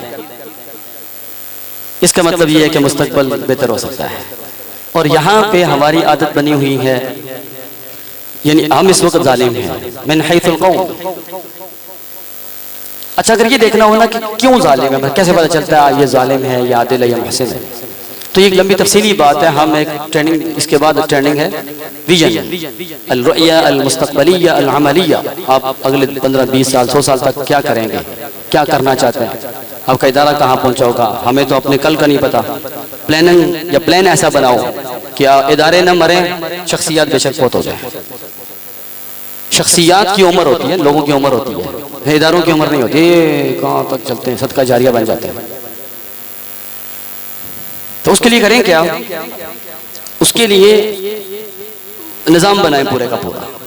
अपनी ज़ात, अपनी शख्सियत के ऊपर चीज़ों को लेकर ना चलें, अपनी शख्सियत को ना चीज़ों से निकाल दें। तो हम अगर इस वक्त देखें मिन हैथुल कौम, हम जालिम हैं गाज़ी। और अगर आपने ये पता करना हो कि कैसे पता चलेगा मैं जालिम हूँ, मैं आदिल हूँ, मैं मुहसिन हूँ, तो उसका तरीका कार है। वो हम तो वैसे विजन में पढ़ाते हैं, पूरा तरीका है हर चीज़ का। देखें ना, खाना खाने के भी तरीके हैं, सोने के भी तरीके हैं, पढ़ने के भी तरीके हैं, उसूल ज़ाब्ते हैं। उन उसूलों से पता चलता है कि मैं इसका तकाज़ा या इसका वो हक़ अदा कर रहा हूँ कि नहीं कर रहा। लेकिन छोटी सी बात, मुख्तसर सी बात, जिससे हर आदमी समझ सकता है कि सेहत में कैसे करप्ट है और वक्त में कैसे करप्ट है। यानी छोटा सा पैमाना समझ लें आज, अगरचे वो ट्रेनिंग हमारी ये नहीं है। डॉक्टर्स, हुकामा, अतिब्बा, आज के भी और बहुत पहले के लोग, कहते तारीख पढ़ा करें, आप हिस्ट्री पढ़ा करें। जो लोग अपने माजी से वाकिफ नहीं होते वो अपना मुस्तकबिल डिज़ाइन नहीं कर सकते, क्योंकि चोटों से बंदा ठीक होता है ना। माजी में देखें चोट कहाँ खाई थी भाई, ताकि आइंदा ना खाएं। इसलिए कुरान पाक ने तारीख के ऊपर 10 पारे बयान किए। 10 पारे तारीख है, 10 पारे अहकाम है, 10 पारे अकायद है, कमो बेश। तो तारीख ये बतलाती है कि सेहत में अगर आपने देखना हो कि आप दर्जा अदल पे हैं, जुल्म पे एहसान है, तो सेहत का कम अज कम तरीका ये होता है, दर्जा अदल ये होता है, आपको अपने खाने और अपने नींद का सही अंदाजा हो जाए। इसको कहते हैं eating habit and sleeping habit, आपकी पुख्ता हो जाए। और खाने पीने और सोने में ना 3 चीजें होती हैं, दोनों में मायार, मिकदार, औकात। क्या आपको लिखी मिल जाएंगे इंटरनेट से, स्लाइड में मौजूद है। मायार, मिकदार, औकात। मायार क्या मतलब कि आप जो खाना खा रहे हैं वो कितना मायारी और क्वालिटी वाला है, या जंक फूड खा रहे हैं, ऑयली चीज़ें ले रहे हैं, अनहेल्दी चीज़ें ले रहे हैं, मुज़िर सेहत चीज़ें खा रहे हैं, इसमें और आप फर्क पता होना चाहिए कि सेहतमंद ग़िज़ा कौन सी है। ये होगा मायार। मिकदार, कितना खाना है भाई, जितना जी चाह रहा है नहीं, जितना मज़े का पका है नहीं। बिहस्ब इब्न आदम लुक़ैमातुन युक़िमना सुल्बा इन कान ला महाला फसुलुसुन लित्तआमी फसुलुसुन लिशराबी फसुलुसुन लिनफ्सी ताअमुल वाहिद यकफी इत्नैन। एक आदमी का खाना 2 खाए, चंद लुक़मे, लुक़ैमातुन छोटे छोटे, बिहस्ब इब्न आदम। एक आदमी के सेहतमंद रहने के लिए आप सल्लल्लाहु अलैहि वसल्लम ने फरमाया चंद छोटे लुक़मे काफ़ी हैं। मुझे बहुत शुगर हो गई, मैं गया अपने एक माहिर ग़िज़ाइयात के पास, न्यूट्रिशनिस्ट के पास। मुझे कहने लगे आप तो हदीस में PhD हैं भाई, आपको खाना कैसे खाते हैं आप? हम 2 रोटियां, 2 पराठे सुबह, 2 रोटियां दिन को, 2 रोटियां शाम को, चाय, वो क्या। कहने लगे ये सुन्नत नहीं है, आप सुन्नत के ऊपर आ जाएं, बीमारियां खत्म। मैंने कहा वो क्या है? कहने लगे 3 जो पहले बदपरहेजियां की हुई है ना, पहले उसका इलाज होगा, 3 महीने के लिए रोटी चावल बंद। मेरा सवाल वही था जो आपके जहन में आ रहा है, फिर खाएंगे क्या? रोटी चावल की तो जिंदगी है। वो मुझे कहने लगे साहबाए किराम ना खजूरें खा के पानी पी के जंगल लड़ते थे, तो आप खजूरें खाया करें। तो मैंने उनसे कहा कि शुगर है भाई खजूर। उसने कहा खजूर में शुगर नहीं होती, अजवा में तो वैसे ही शुगर नहीं होती, इतनी मीठी भी नहीं होती। फिर आप सल्लम का फरमान है बीमारियों का इलाज है। अब वो मेरे जहन में रिवायत नहीं रही, मैं कारी सोहेब साहब के पास बैठा था, कारी साहब ने वो शुक्र दी, सुकरी। तो मैंने कहा मुझे शुगर है। कहने लगे हदीस सुनाई कि इसमें शुगर नहीं होती। बस मैंने कहा बाद में हवाला पूछूंगा उनसे कि कहाँ थी रिवायत। लेकिन शुगर ये अजवा खा के आप मीटर से चेक करें, शुगर नहीं बढ़ती। जैसे एक बड़ी हैरान कौन बात नहीं देखी, मुझे कहने लगे रोटी में ताकत नहीं है, खजूर में ताकत है। रोटी, एक रोटी में 8 चम्मच चीनी के होते हैं, 8, आप 16 चम्मच चीनी के खा के बाद में फीकी चाय पीते हैं कि मुझे शुगर है। तो इसके लिए ना आपको कोई माहिर ग़िज़ाइयात चाहिए। इस्लामाबाद में ही एक साहब जो मुल्तान में भी बैठते हैं, हाफिज़ अब्दुल करीम साहब हाफिज़हुल्लाह के सके भतीजे हैं, बावलपुर में बैठते हैं एक दिन मुल्तान में बैठते हैं, एक दिन शायद लोधरा में बैठते हैं, मुझे सही याद नहीं, मैं नंबर दे दूंगा आपको। एक दिन इस्लामाबाद में बैठते हैं, बेहतरीन माहिर ग़िज़ाइयात। इसका मतलब है कि काम आपको किसी माहिर से करवाना चाहिए। सेहत के मसले हैं, माहिर ग़िज़ाइयात या डॉक्टर के पास जाओ। तो 3 चीज़ों से पता चलेगा आपकी सेहत कैसी है। 2 चीज़ों से, नींद और खाना पीना। और नींद और खाने में 3 चीज़ें, मायार, मिक़दार, औकात। कितना खाते हैं ये हो गया मिक़दार, क्या खाते हैं ये है मायार, और कब खाते हैं ये है औकात। नींद, मायार, आपने कैसी नींद ली ना, यानी टूटी फूटी, आंख खुल गई, फिर सोए, फिर उठे, फिर सोए, फिर उठे, ऐसी नींद का फायदा नहीं है। बहुत क्वालिटी वाली नींद सोए कि आपके दाएं में जो मर्जी हो तो आपको आंख ना खुले। और मिक़दार कितना सोए आप। मुसाफिर और मरीज के अलावा नींद बहुत मुनासिब होनी चाहिए। मुसाफिर को आज़ादी है क्योंकि वो सफ़र में है, तंगी में है या बीमार हो, उसके लिए हम फिर तंजीमुन नौम ट्रेनिंग करवाते हैं कि आपकी नींद का मायार क्या होना चाहिए, मिक़दार क्या होने चाहिए और औकात क्या होना चाहिए। कुरान पाक ने औकात बयान किए हैं, लियस्तअज़िन मिनकुमुल्लज़ीना लम यबलुगुल हुलुम मिनकुम 3 मर्रात मिन क़ब्ल सलातिल फ़ज्र व हीन तज़अून थियाबकुम मिन अज़-ज़हीरा व मिन बअद सलातिल इशा 3 औक़ात लकुम। 3 औक़ात हैं बस नींद के। सूरह अन-नूर यानी स्लीप मैनेजमेंट कुरान पाक बताता है आपको।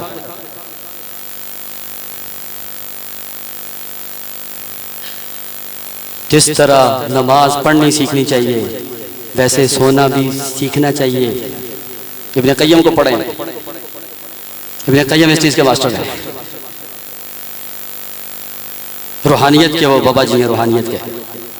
और इब्न क़य्यम, इब्न तैमिया, इब्न रजब और इब्न कसीर और अब्दुर्रहमान इब्न जौज़ी रहमतुल्लाह अलैहि मजमाइन, इनको पढ़ने की नसीहत हमें की थी जामिया सल्फ़िया 7वें साल सही मुस्लिम पढ़ते हुए उस्ताद मोहतरम हाफिज़ मसूद आलिम साहब हफ़िज़हुल्लाह ने। और आप ये पढ़ें, ऐसा कमाल की मालूमात और रूहानियत है इन चीज़ों में। और हाफिज़ साहब ने ये बात हमें इस तरह बतलाई थी, हमारे वालिद मोहतरम मौलाना हाफिज़ यहया शरकपुरी रहमतुल्लाह अलैह जामिया मोहम्मदिया में मौलाना अब्दुल मन्नान, मौलाना हाफिज़ मोहम्मद गोंदवी रहमतुल्लाह अलैह पर पढ़ा करते थे। 4 साल तालीम हासिल की तो दिल में ये ख्याल आया कि तालीम तो बहुत पढ़ ली है लेकिन वो सलूक और तसव्वुफ़ और रूहानियत नहीं महसूस हो रही। ये आप सब ने बताया था। तो हमारे वालिद साहब ने छोड़ा तालीम को तो चले गए रोड़ी, वो इंडिया पाकिस्तान बना नहीं था उस वक्त, वहाँ मौलाना अब्दुल्ला रोड़ी वाले होते थे रहमतुल्लाह अलैह, बहुत बड़े रूहानी एक शख्सियत थे। तो 2-3 दिन उनके पास रहे तो उन्होंने पूछा बेटा आप कैसे आए। तो उन्होंने कहा मैं हाफिज़ गोंदवी रहमतुल्लाह के पास पढ़ता हूँ, अब मैं आपसे तसव्वुफ़ और सुलूक और ये चीज़ें सीखने आया हूँ। तो उन्होंने फिर हमारे वालिद साहब को ये नसीहत की थी कि ये 4 साल पढ़ के छोड़ के आ जाने से इस मैदान में आओगे तो नुकसान होगा। मेरा मशवरा है कि आप वापस चले जाएँ, जाके 8 साल तालीम मुकम्मल करें फिर मेरे पास आ जाए अगर मैं ज़िंदा हुआ। और अगर मैं फौत हो गया तो इब्न क़य्यम, इब्न तैमिया, इब्न रजब और इन मशाइख की किताबों को पढ़ें, इनमें सही तरबियत है। तो हमारे वालिद साहब जब 8 साल के बाद जामिया मोहम्मदिया से फारिग हुए तो मौलाना अब्दुल्ला रोड़ी वाले रहमतुल्लाह अलैह फौत हो चुके थे। तो हमारे वालिद साहब ने ये पढ़ा, हमें ये पढ़ाया, हम आप बच्चों को ये नसीहत करते हैं कि ये पढ़ें। हमारी ट्रेनिंग की बुनियाद असल में या तराजुमुर रिजाल है जो हदीस की सेहत और ज़ौफ़ के लिए बुनियाद है, दूसरा ये इन मशाइख की किताबें हैं। बाकी ट्रेनिंग में कोई लंबी चौड़ी कहानी नहीं है। अब हमने गोरों को पढ़ना शुरू किया है, इस गरज से कि वो मैनेजमेंट में क्यों आ गए। पढ़ पढ़ पढ़ के जाके अंदाजा हुआ इनको भी मैनेजमेंट मिली इस्लाम से ही है। और ये लिखते भी हैं, एक किताब है 7 habits of highly effective people, अब उसका तर्जमा मौजूद है, कामयाब लोगों के साथ आते हैं, स्टीवन कवी की। उसमें जो चीज़ें उन्होंने लिखी हुई हैं और साथ वो मुख्तलिफ मज़ाहिब का हवाला देता है, ईसाई ये कहते हैं, यहूदी ये कहते हैं, हिंदू ये कहते हैं, इस्लाम ये कहते हैं इस बारे में, और कहता है इस्लाम की राय सबसे अच्छी। यानी हमारे पास जो मैनेजमेंट और तंजीम और तरतीब थी, अब वो मैनेजमेंट के नाम से सिखा रहे हैं। और हमारे पागल लोग उनसे ट्रेनिंग लेने के बाद कहते हैं मैनेजमेंट के माहिर वो है। लेकिन इस हवाले से वो काबिल तारीफ भी है कि उन्होंने अपने माशरों को ठीक किया है, अपने अफराद को पढ़ाया, अपने तलीमी इदारों को ठीक किया है, पूरी दुनिया को लीड कर रहे हैं। ये बात तो सही है। और हज़रत अली रज़ी अल्लाह अन्हु का फरमान सही समझ आता है, अल हुकूमतु तबक़ा मअल कुफ्र वला तबक़ा मअज़ ज़ुल्म। अल्लाह ताला हुकूमत, लीडरशिप, क़यादत, सियादत काफरों को दे सकता है, जालिमों को नहीं। आपने खुद ही कहा इस मामले में जालिम है। आप काफरों के औकात टाइम मैनेजमेंट देख लें सर, आपने तो आप तो बेहतर जानते हैं हमसे। टाइम मैनेजमेंट में काफर होए होए होए होए। आप जापान की हिस्ट्री निकाल के देखें, 2-3 साल पहले हमने देखी थी। जापान में जो ट्रेन सिस्टम है अंडरग्राउंड, पूरे साल में जितनी ट्रेन चलती रही हैं उन सारी ट्रेन का जब टाइम निकाला गया 25 सेकंड की ताखीर सामने आई एक साल में। 25 सेकंड की ताखीर, यानी अहले सनम उरूज सुरैया पे जा पहुंचे और अहले हरम दुआओं का असर देखते रहे। कोई बंदा दुआ कर रहा था, या अल्लाह औलाद दे दे, औलाद दे दे, औलाद दे, बड़ा अरसा। एक साहब ने पूछा शादी भी की है कि नहीं? कहते नहीं यार, वो तो देखे ना औलाद की दुआ करने से शादी होती है। कहने लगे नहीं, शादी करने से औलाद होती है।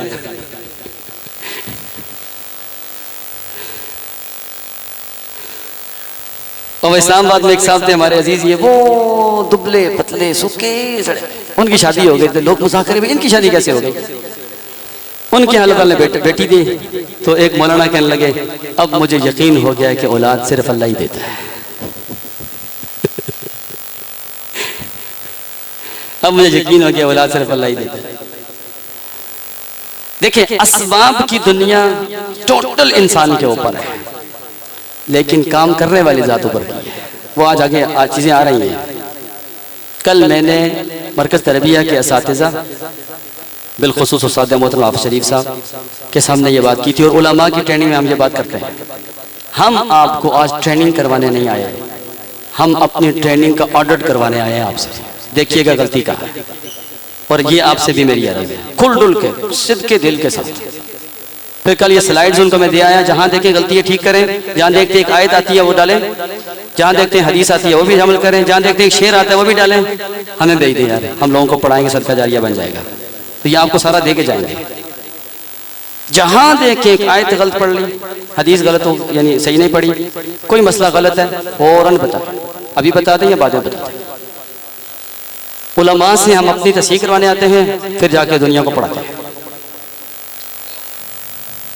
और ये सबसे पहली ट्रेनिंग आज से 12 साल पहले फैसलाबाद जामिया सल्फिया जहाँ से मैंने पढ़ा, उन असातिज़ा के सामने रखी ही इसलिए 3 दिन के लिए जामिया में छुट्टी करके हाफ़िज़ अब्दुल अज़ीज़ अलवी साहब, हाफ़िज़ मसूद आलम साहब, हाफ़िज़ शरीफ साहब, उस्ताद मोहतरम मौलाना यूनुस भट्ट साहब रहमतुल्लाह अलैह, सारे असातिज़ा को बिठाकर उनके सामने सुबह 9 बजे से शाम 4 बजे तक ये ट्रेनिंग रखी। उसमें उन्होंने हमारी तस्हीह की कर कर कर करके फिर कारी सोहेब साहब के पास जाके, कारी इब्राहिम साहब उस्ताद मोहतरम, उनके सामने बैठ के 4 दिन बैठकर ये चीज़ें ठीक की हैं। अब भी इस्लाह की कैफियत मौजूद है सिद्ध के दिल के साथ। लिहाजा ये ना सोचिएगा कि हमें बहुत कुछ आता है, हमें कुछ नहीं आता। ये आप असातिज़ा के सामने रख रहे हैं, जहाँ गलती हो बताएं।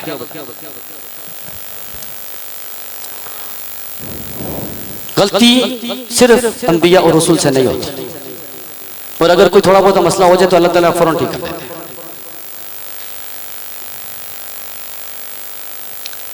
वाज़ेह? तब आइए इब्न क़य्यिम रहमतुल्लाह फरमाते हैं इज़ाअतुल वक़्ति अशद्दु मिनल मौत लिअन्न इज़ाअतल वक़्ति तक़तअुका अनिल्लाह वद्दारिल आखिरह वल मौत यक़तअुका अनिद दुनिया व अहलिहा।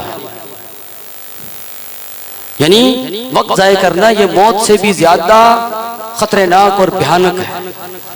मौत से बड़ा हादसा ये है कि आप वक्त ज़ाय कर रहे हैं। मन तरका सलातुल असरी फकअन्नमा बुतिरा अहलुहु व मालुहु औ कमा क़ाल अलैहिस्सलातु वस्सलाम। यानी ज़ियाउल वक्त अशद्दु मिनल मौत। वजह ये देखिए, वजह इसलिए कि वक्त ज़ाय करना अल्लाह ताला और आखिरत से आपको काट देता है और मौत दुनिया से काट देती है। तो दुनिया से बेहतर तो आखिरत है। बंदा मर जाए अच्छा है वक्त ज़ाय करने से, ये मतलब है। आपका क्या ख्याल है आज के ज़माने में सबसे ज़्यादा बर्बाद करने वाले वक्त की कौन सी चीज़ हमारे पास है? हर किसी भी सेशन में इस सवाल का जवाब गलत नहीं हुआ या शेख। एक अरबी शेख ने यह बात की, क्या पता दुनिया में सबसे उठाने के एतबार से सबसे हल्की चीज ये मोबाइल क़यामत के दिन सबसे वजनी बन के आ जाए। या अल्लाह या अल्लाह, यौमइदिन तुहद्दिथु अख़बारहा बिअन्न रब्बका अवहा लहा फमन यअमल मिस्क़ाल ज़र्रतिन खैरन यरा। यहाँ एक क्लिक भी बताएगा। खलवत में होती हैं खुद ही खुद गिरो, लेकिन खलवत नहीं अब दीरो हरम में भी मुयस्सर। अल्लामा इक़बाल को पढ़ा। अल्लामा इक़बाल कहते हैं, आगोशे सदफ जिसके नसीबों में नहीं, वो कतराए नीसा कभी बनता नहीं गोहर। कि पुराने जमाने में लोग खलवत नशीन होकर तस्किया किया करते थे, तरबियत किया करते थे। अब खलवत नहीं, अब दीरो हरम में भी मुयस्सर। हरम से मुराद मस्जिद और दीर से मुराद चर्चेस, कहते हैं वो खत्म हो गया ये सिलसिला।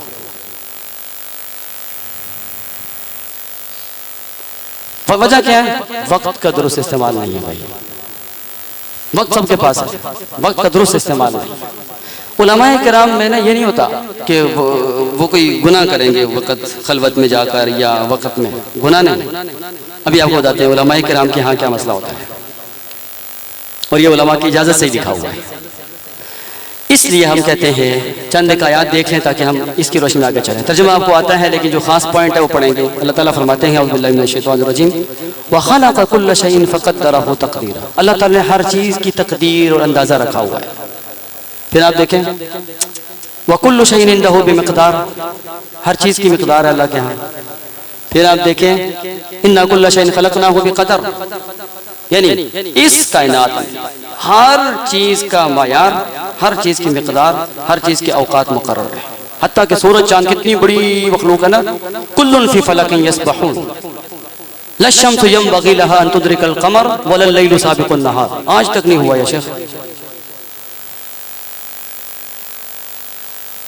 लेकिन सवाल ये है, $1 मिलियन का सवाल है या शेख, कि ये वक्त एक जैसा क्यों नहीं रहता?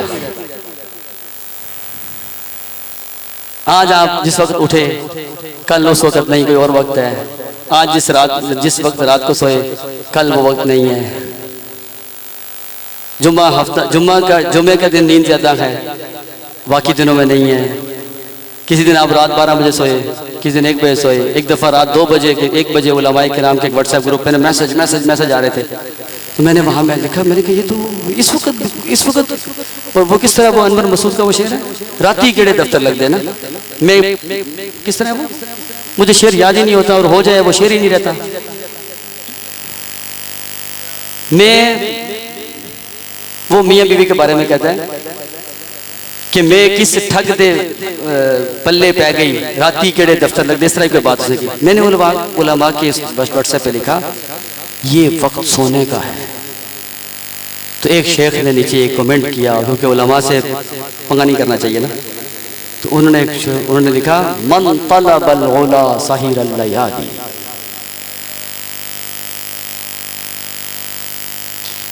हमारी तो आंखें खुल गई है शेख। मैंने उनसे कहा चलो मन तलबल उला सहीरल लयाली हो गया, फजर के बाद क्या करते हैं? हमारे यहाँ 80% अवाम फजर के लिए उठती है, और जो उठ जाते हैं वो फजर के बाद सबसे पहला काम क्या करते हैं? फिर सोना है। क्योंकि अगर आप रात को नहीं सोएंगे फजर के बाद आपको सोना मजबूरी बन जाएगी। हम जब तंजीम और नौम ट्रेनिंग देते हैं ना, वहाँ जाके इसमें इस्तिस्नात रखते हैं। मुसाफिर और मरीज़ अगर फजर के बाद सो जाए, रात को नहीं सो सका, सफ़र है, आपके घर मेहमान आ गया, रात 12 बजे आप अटेंड करें, आपने दीन की खिदमत करनी है, कोई मजलिस करनी है, कोई उलमा से बैठना है, तालीम हासिल करनी है, सही बुखारी में भी है, ठीक है, अदरवाइज तो नहीं है। मसला सवाल ये है, अल्लाह की इस कायनात में कोई चीज़ अपने बनाए हुए मकसद को नहीं छोड़ती और अपने बनाए हुए औकात को नहीं छोड़ती, लेकिन हम क्यों छोड़ देते हैं, जबकि हम सबसे अफजल हैं। वलक़द कर्रमना बनी आदम लक़द ख़लक़नल इंसान फ़ी अहसनी तक़वीम, और सबसे ज्यादा अल्लाह के फरिश्तों से भी बेहतर है, खैरुल बरिया। हम क्यों नहीं पाबंद हैं? कोई बताएगा? $1 मिलियन का सवाल है? हाँ हाँ, या शेख, या शेख, या शेख। पता है वजह क्या है? जो मशाइख ने बताई है, अल्लाह ताला ने अपनी सारी मखलूक़ात को इख्तियार नहीं दिया हुआ। आपको पता है अल्लाह ताला ने अपनी सारी जिन और इंस को छोड़कर किसी मखलूक के पास इख्तियार नहीं है कि अपनी मर्जी कर सके। इंसानों और जिन्नों को इख्तियार दिया है, इन्ना हदैनाहु सबीला इम्मा शाकिरा व इम्मा कफूरा। हम इस इख्तियार का नाजायज फायदा उठा लेते हैं। आप गुनाह करें नहीं पकड़ोगे। हाँ जी,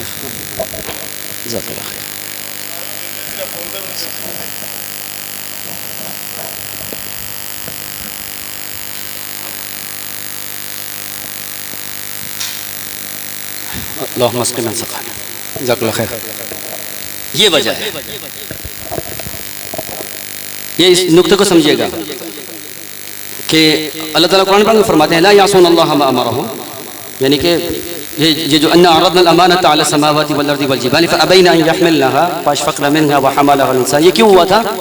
इसलिए कि उनमें ना करने की या उनमें जिम्मेदारी उठाने के बाद हुक्म उदूली की ताकत नहीं है,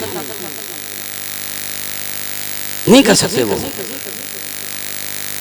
ये हम हैं जो कर सकते हैं, और हमें जो ये छुट्टी दी हुई है ना इख्तियार इस्तेमाल करने की, इसका नाजायज इस्तेमाल करते हैं। बस अगर बंदा अपने इख्तियारात का इस्तेमाल दुरुस्त कर लेना, वो फरिश्तों से भी अफजल है। हम अपने इख्तियारात का गलत इस्तेमाल ना करें। इसीलिए तो हदीस है ना, हुफ़्फ़तिल जन्नतु बिल मकारिह व हुफ़्फ़तिन नारु बिश्शहवात। एक होती है अपनी मर्जी, एक होती है काम की मर्जी, अल्लाह रसूल की मर्जी। बस अपनी मर्जी निकालते हैं। हम में से हर आदमी ईमान पे मौत चाहता है कि नहीं चाहता, लेकिन जिंदगी ईमान पे नहीं गुजारता।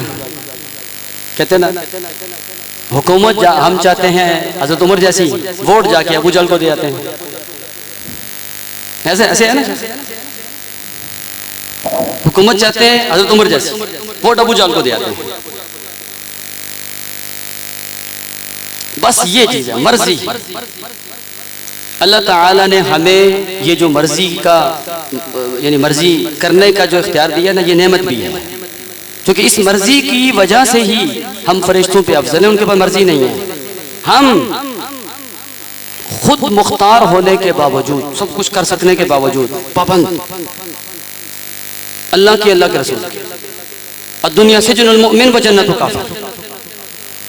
जिस जेल में कैदी की मर्जी नहीं होती ना, यहाँ जेल में हमारी मर्जी नहीं है। तो एक डॉक्टर साहब कहते हैं, मैंने एक डॉक्टरों की मजलिस में किसी से पूछ लिया, यार ये जानवरों को शुगर क्यों नहीं होती? तो एक बड़े डॉक्टर साहब ने कहा, इसलिए कि वो इंसानों की तरह नहीं खाते।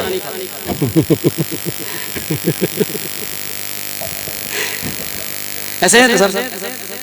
जानवरों को शुगर नहीं होती, इंसानों की तरह नहीं खाते वो। ऐसे है ना। कल फैसलाबाद में साहब कह नहीं जी जानवर भी तो बीमार होते हैं। मैंने कहा सर्वे करके देखें, फैसलाबाद में इंसानों के अस्पताल ज्यादा हैं या डॉक्टर जानवरों के अस्पताल ज्यादा हैं। हम अपनी मर्जी से जो खाते पीते हैं ना, इसका मतलब होता है कि हम ये जो मेडिकल इंडस्ट्री और हॉस्पिटल इंडस्ट्री है ना, हम इसको तक़वियत दे रहे हैं। ये ड्रग इंडस्ट्री है।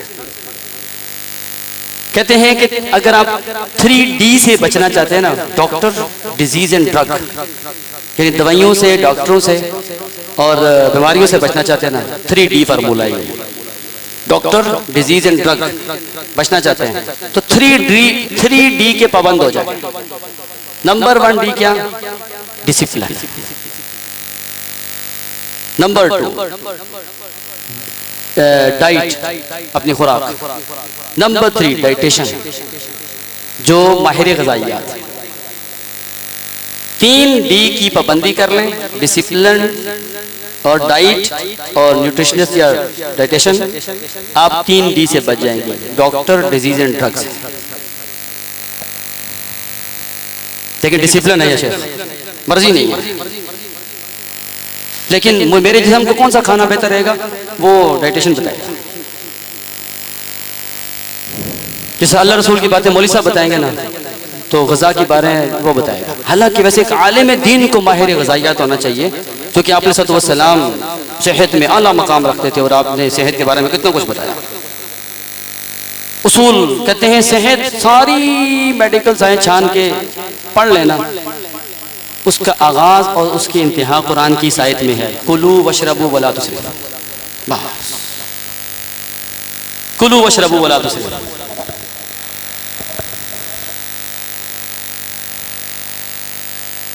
हमारे एक अजीज हैं, मदरसे में पढ़ते हैं, कहने लगे, आपके पास ही पढ़ते हैं, कहने लगे कि हम वहाँ बैठे हुए थे तो एक साहब आए तो उन्होंने कहा जी कि पानी जो है ना वो खाने से पहले पीना चाहिए। तो हमारे उस्ताद कहने लगे नहीं, वो बाद में पी रहे थे। कहने लगे नहीं नहीं, बाद में नुकसान होता है। कहने लगे कुलू पहले है, वशरबू बाद में है। कुलू वशरबू, तो कुलू पहले है, वशरबू बाद में। हाँ, ला तुसरिफू।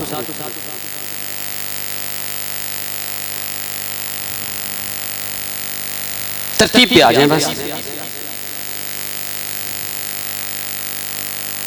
तो वक्त एक जैसा क्यों नहीं रहता, उसकी वजह है। उसकी वजह दरअसल सबसे बड़ी ये है, हम अपने वक्त की मंसूबा बंदी नहीं करते। हम अपने कामों की, वक्त का मतलब ये घड़ियां नहीं होती, ये घड़ियां तो वक्त बताने के लिए एक टूल है। जब ये घड़ियां नहीं थी तो क्या उस वक्त वक्त था? तो इसका मतलब है घड़ी का नाम वक्त नहीं होता। इसलिए कहते हैं जिनके पास घड़ियां होती हैं उनके पास वक्त ही नहीं होता। मसला घड़ी का नहीं है, मसला वक्त का है।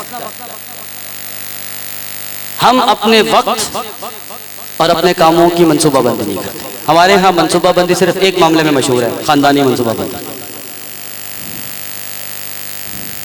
बाकी नहीं है। यहाँ पाकिस्तान में कहते हैं बच्चे 2 ही अच्छे, इंडिया में कहते हैं 1 के बाद अभी नहीं, 2 के बाद कभी नहीं। हमारे यहाँ बस ये इसी काम में लोगों को लगा दिया है। भाई मंसूबाबंदी का मतलब खानदानी होता है।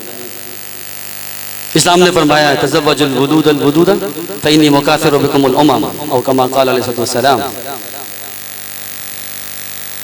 तो मसला क्या है, हम अपने वक्त का एस्टीमेट नहीं लगाते। वक्त बजाते खुद बड़ा मुनज़्ज़म है।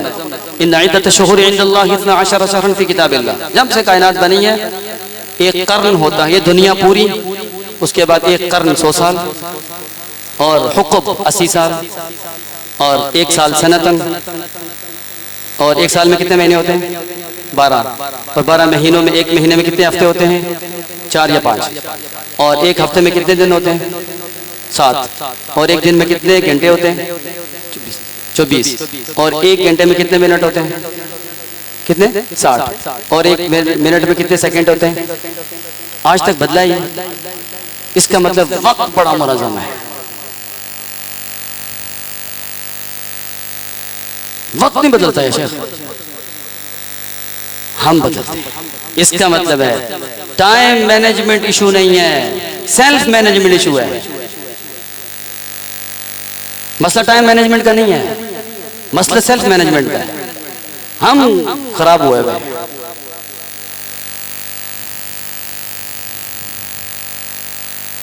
तो हम टाइम मैनेजमेंट नहीं सीख रहे, हम सेल्फ मैनेजमेंट सीख रहे हैं। शेख कहते हैं ना, बीमार दवा खाता नहीं, बदनाम तबीब का नाम हुआ। बीमार दवा खाता नहीं, बदनाम तबीब का नाम हुआ। हुए काम बुरे मुसलमान से, बदनाम दीन इस्लाम। आज लोग, मेरे उस्ताद हैं अमेरिका से पढ़े हुए, वो कहने लगे कि मैं अमेरिका में ज़िंदगी गुजार के आया हूँ और मैं ये बात बड़े सिद्ध के दिल से कहता हूँ। माशाल्लाह बड़ी दाढ़ी है, शलवार उनकी यहाँ होती है, अमेरिकन यूनिवर्सिटीज़ में पढ़ाते रहे। अमेरिकन और नॉन मुस्लिम्स के मुसलमान ना होने में सबसे बड़ी रुकावट हम मुसलमान हैं। क्योंकि आप किसी से मुतासर होकर तो इस्लाम कबूल करेंगे ना। हमारे माशरों की हालत देख के मुतासर होगा। मैं कैसा हूं इसका अंदाजा मैं से नहीं होगा, मेरे घर से होगा, मेरे माशरे से होगा।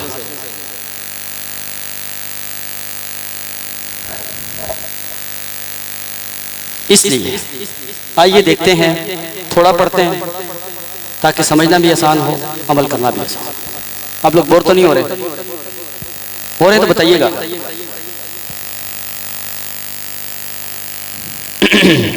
मनसूबा बंदी ये होती है, फ़र्ज़ करें एक शख्स एक मकान बनाना चाहता है तो उसके लिए दो तरीके हैं। एक तरीका ये है कि ये वाला मकान सामने जो है ये इस महल्ले के एक मिस्त्री मजदूर ठेकेदार ने बनाया था। आप उसके पास जाके बात करें, यार आपने ये मकान बनाया था, वो भी बनाया था, वो भी बनाया था, तो मेरा भी बना दें। वो आपसे पूछेगा कैसा, आप उसे बोले ऐसा। आए चलते हैं देखते हैं ये वाला मकान। अंदर जाके देखा, उन्होंने कहा हाँ ये बोला ये सर, ठीक है जी, कितने पैसे? इतने जी, लें जी। और हमारे यहाँ उमूमी तौर पे ऐसे मकान बनते हैं, ठेकेदार साहब बना दो। बाद में पता चलता है इसमें ये भी करना था, ये भी करना था, ये भी करना था, यार ये हो गया, ये खराब हो गया, ये हो गया, वो हो गया, फला हो गया, फला हो गया। एक तरीका ये होता है, बनाने से पहले तरतीब लगा ली। कैसे? मनसूबा बंदी का मतलब सबसे पहले ज़रूरियात देखें।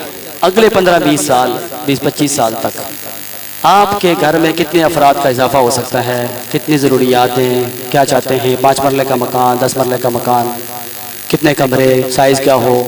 एक सबसे पहले ज़रूरियात देखते हैं ना।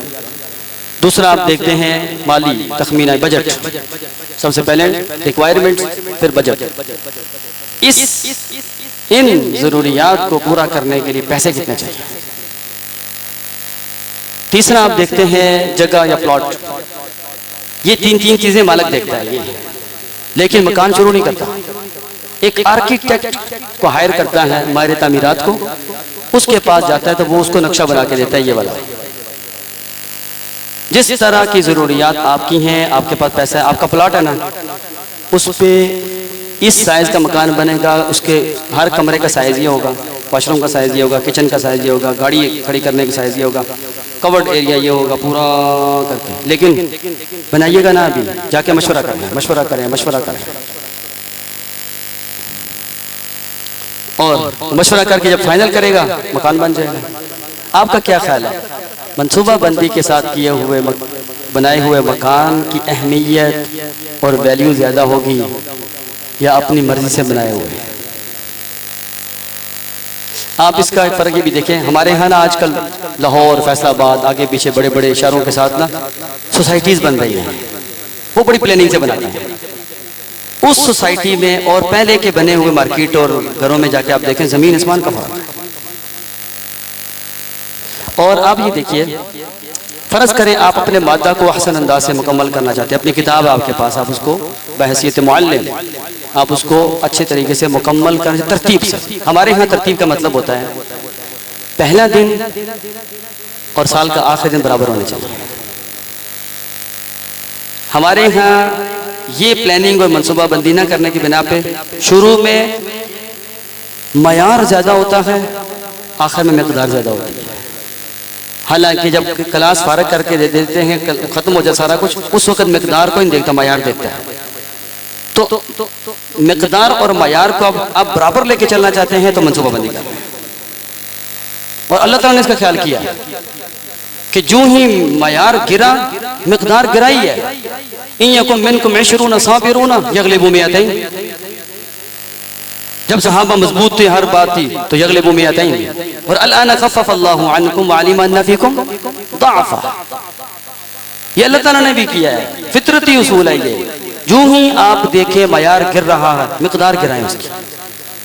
यानी आप 2 सफ़े हिफ्ज़ करते हैं रोज के, आप देखते हैं कच्चे तो 1 सफ़ा कराओ। लेकिन कामयाब मैनेजमेंट क्या होती है? वो ये होती है, आपको अंदाजा हो जाता है यार ये आज से ना 2 महीने के बाद ना ये मयार गिरना शुरू हो जाएगा, तो अभी से मकदार को कंट्रोल करो। और मकदार कंट्रोल करने का सबसे अच्छा उसूल ये होता है, तवाज़ुन लेके आ जाओ इसमें। अब तवाज़ुन पैदा करने का किताबों में तरीका ये होता है, अब्वाब पे तरतीब दे दें किताब को, यानी अय्याम तालीम निकाल के किताब के सफ़हात निकाल लें, किताब के अब्वाब निकाल लें, अहादीथ निकाल लें, आयात निकाल लें और मफ़हूम निकाल लें। जो भी ये तरीका उस्ताद को ज़्यादा आता होता है कि किस तरीके पे इसको तरतीब देना है, मुझे तरतीब कैसे देना है वो ट्रेनिंग है, लेकिन उसको किस अंदाज से देना है, अब्वाब पे, अहादीथ पे, सफ़हात पे, ये उस्ताद ही करेगा। लेकिन ये तरतीब ज़रूर दे दें। फिर हम तरतीब सिखाते हैं टाइम मैनेजमेंट के 3रे सेशन में जाकर। क्योंकि अगर आप जहाँ उगाना चाहते हैं ना कोई फसल, पहले उसकी ज़मीन हमवार करते हैं, ज़मीन को इस काबिल बनाते हैं। अगर आप ज़मीन उस काबिल बनाए बगैर ही बीज फेंकेंगे ना, वो नहीं। ये वाला जो सेशन है ना, ये टोटली मेंटली है, ज़हनी तब्दीली।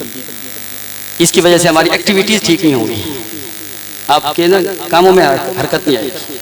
हाँ, अगर आप इसे सीख के कर लेते हैं तो ज़बरदस्त, लेकिन हम वो पढ़ा नहीं रहे इसमें। ये मत सोचिएगा कि आज के प्रोग्राम के बाद आपको कामों की तरतीब लगाना भी आ जाएगी। लगाना नहीं आ जाएगी, लगाने की अहमियत का अंदाज़ा हो जाएगा।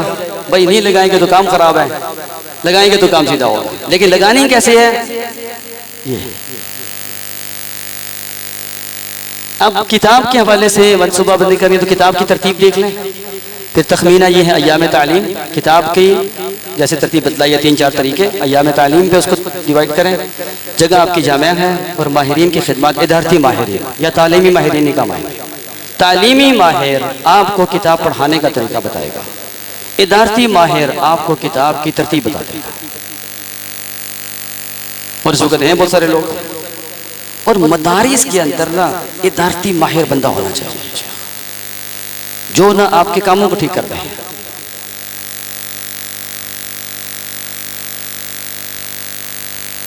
काम करना इतना अहम नहीं है जितना अहम दुरुस्त काम करना अहम है।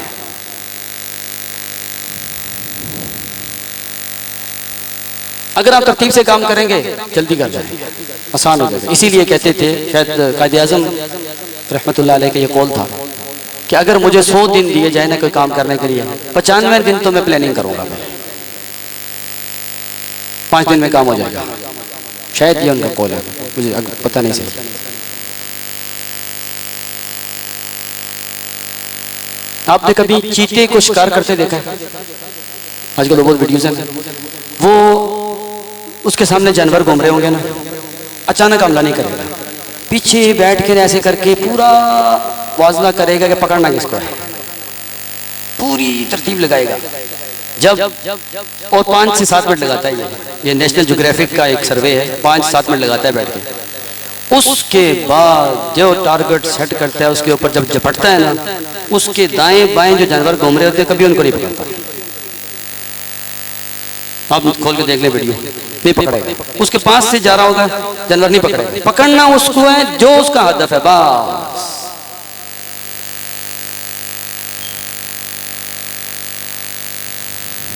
हम अपने हदफ को पता क्यों नहीं पहुंच पाते हैं? ये दाएं बाएं, इधर मोबाइल होता है, इधर इंटरनेट होता है, इधर बच्चे होते हैं, इधर फलां होता है, इधर आवाज़ें होती हैं, वो हम इधर उलझ जाते हैं, हदफ रह गया।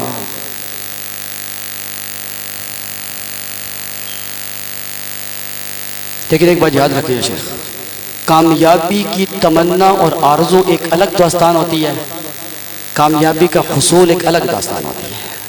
क्योंकि शायर ने कहा था ना, ये आरज़ू भी बड़ी चीज़ है मगर हमदम, ये आरज़ू भी बड़ी चीज़ है मगर हमदम, विसाले यार फ़कत आरज़ू की बात नहीं।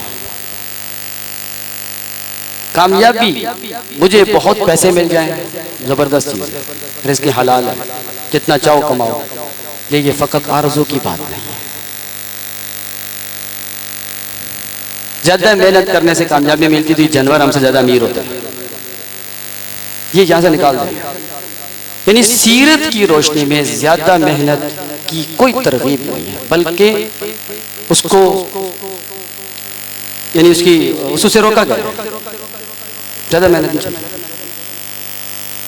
आप काम की तरतीब सेट कर लें।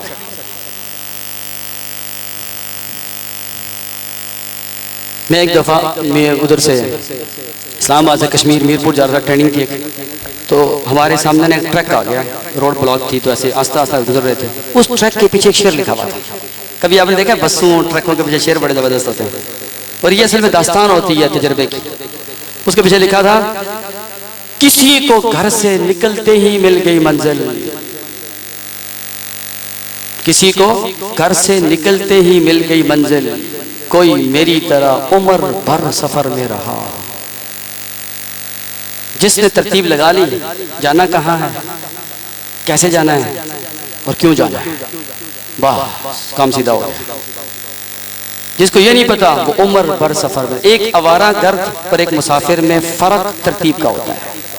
आवारा गर्द पूरा दिन घूम फिर के घर ही आता है, मुसाफिर आदमी पूरा सफर करके कोई मकसद हासिल करके घर आता है, दोनों घूमते रहे हैं।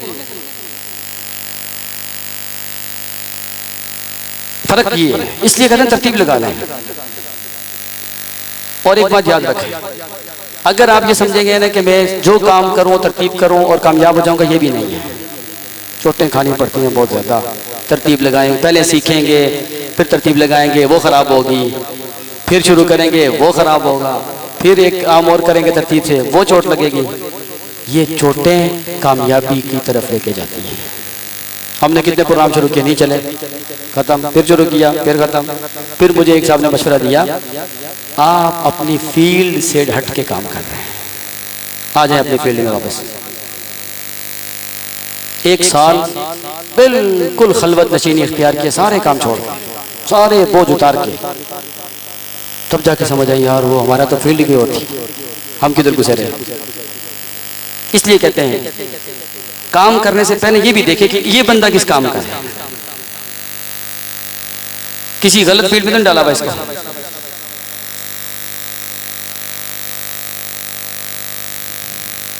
अगर आप बगैर तरतीब के बगैर प्लानिंग के काम करते हैं, चल पड़ता है, लेकिन बहुत अच्छे नताइज नहीं आते, और चोटें भी नहीं लगती, क्योंकि चोटें उसको लगती हैं जिसके नताइज बड़े आते हैं। जिसे बड़ा काम करना है उसको बड़ी चोट लगेगी। अंबिया और रसूल को सबसे ज़्यादा तकलीफें आई।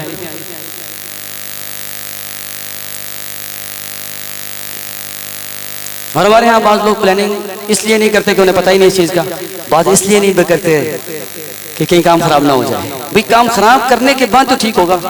मैंने एक दफ़ा एक साहब से कहा, वो मुझे कहने लगे मैं शादी करना चाह रहा हूँ फलां जगह, आपका क्या ख्याल है? मैंने कहा इस्तिखारा करो। कहते नहीं नहीं नहीं नहीं। मैंने कहा क्यों?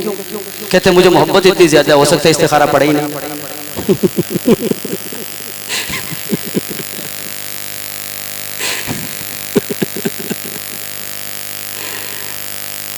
एक साल के बाद ना एक खत मुझे उसे लाकर दिखाया, ये मेरे ससुर का है। मैंने कहा क्या है इसमें? कहते पढ़ो। उसमें लिखा था उसके ससुर ना पुलिस में थे, 1 हफ्ते के अंदर अंदर मेरी बेटी को मेरे घर वापस भेजो, वगरना मैं तुम्हारे घर आ जाऊंगा। मुझे कहना अब क्या करूं? मैंने कहा अब पता चला इस्तिखारे का फायदा।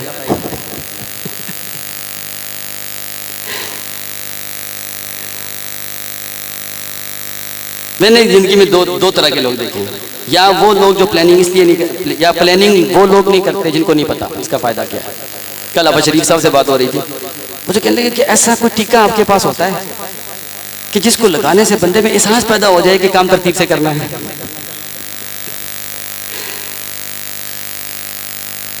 मैंने कहा एक टीका है, चोट। टीका लगाते हैं, दर्द होता है ना, ऐसे बंदे को चोट लगाए।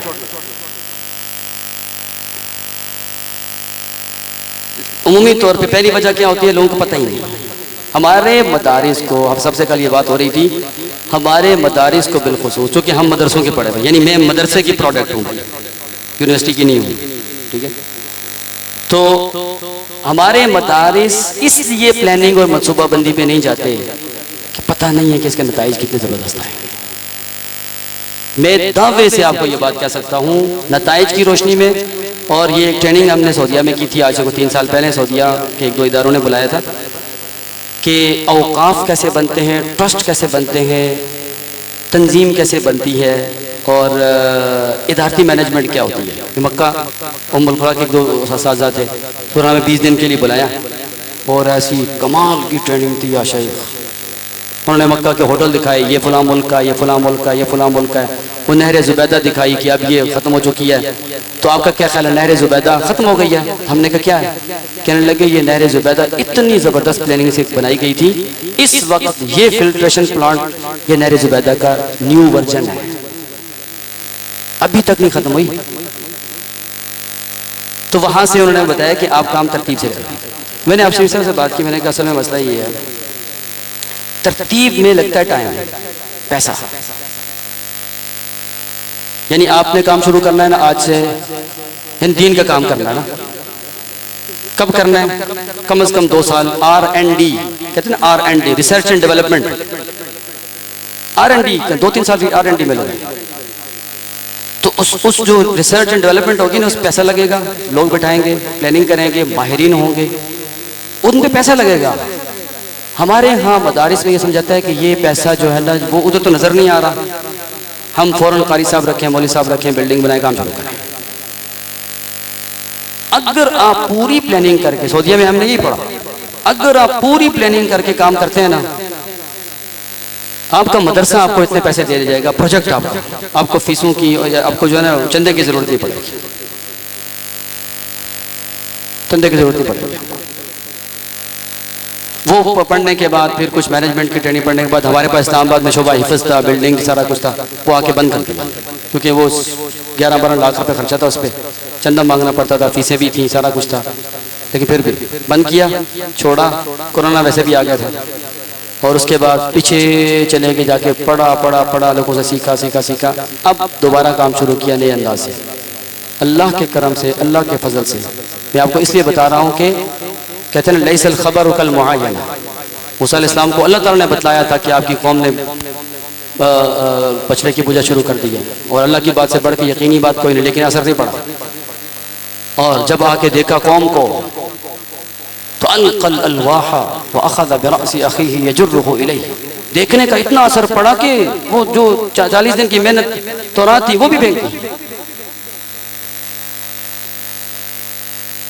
तो हमने क्या किया, बंद कर दिया, छोड़ दिया, चूंकि सारा सेटअप बेतरतीबा था। ये पता है मुनीब हबीब भाई को, दोबारा काम उठाया, कोई डोनेशन नहीं, सारा कुछ खत्म कर दिया। अब या फीसिस है या कारोबार है। क्यों? और अभी भी काम चल रहा है, यानी कि उनको मनसूबाबंदी करके अपना को बहुत बड़ा नहीं, ऐसा कुछ, बिल्कुल आगाज में पहला कदम उठाया है। बस कैसे उठाया है? प्लानिंग करो भाई, तरतीब पे आओ, मयार के ऊपर आओ। आपका इदारा ही आपको पैसे बना के देगा, आप इदारे की तंजीम साजी पे आओ, उधर इदारे के असासे बनाओ, ताकि आप मर जाएं, असासों से चलता रहे। और बोस्निया जो रशिया के बिल्कुल साथ, इतना सा मुल्क है, अभी तक चल रहा है और बड़ा मजबूत मुल्क है, इसलिए कि खिलाफत उस्मानिया में इस इलाके के गवर्नर थे खुसरो बे। उन्होंने एक यूनिवर्सिटी बनाई थी जिसको आज भी मदरसा खुसरो बे कहते हैं बोस्निया में, और वो बनाने से पहले दुकानें बनाई थी, बहुत बड़ी मार्केट। 500 साल हो चुके हैं, आज तक जितनी क़यादत और लीडरशिप बोस्निया की आई है वो इसी मदरसा खुसरो बे की ग्रेजुएट है, अभी भी चल रहा है। क्योंकि उन्होंने प्लानिंग इतनी ज़बरदस्त कर दी थी, साथ इदारे को अपने पाँव पे खड़ा करने के लिए दुकानें बना दी थी, बिल्डिंग्स बनी हुई हैं। तो ये चूंकि एक इदारती मामला होता है, एक माली मामला होता है, ये दोनों देखने पड़ते हैं। माली मामला आस्ता आस्ता ठीक होता है, पर हमारे यहाँ अहले खैर होते हैं जो मदारस से तावन करते हैं, चलता है सिलसिला। लेकिन हमें जल्द अज जल्द इंडिपेंडेंट होना चाहिए।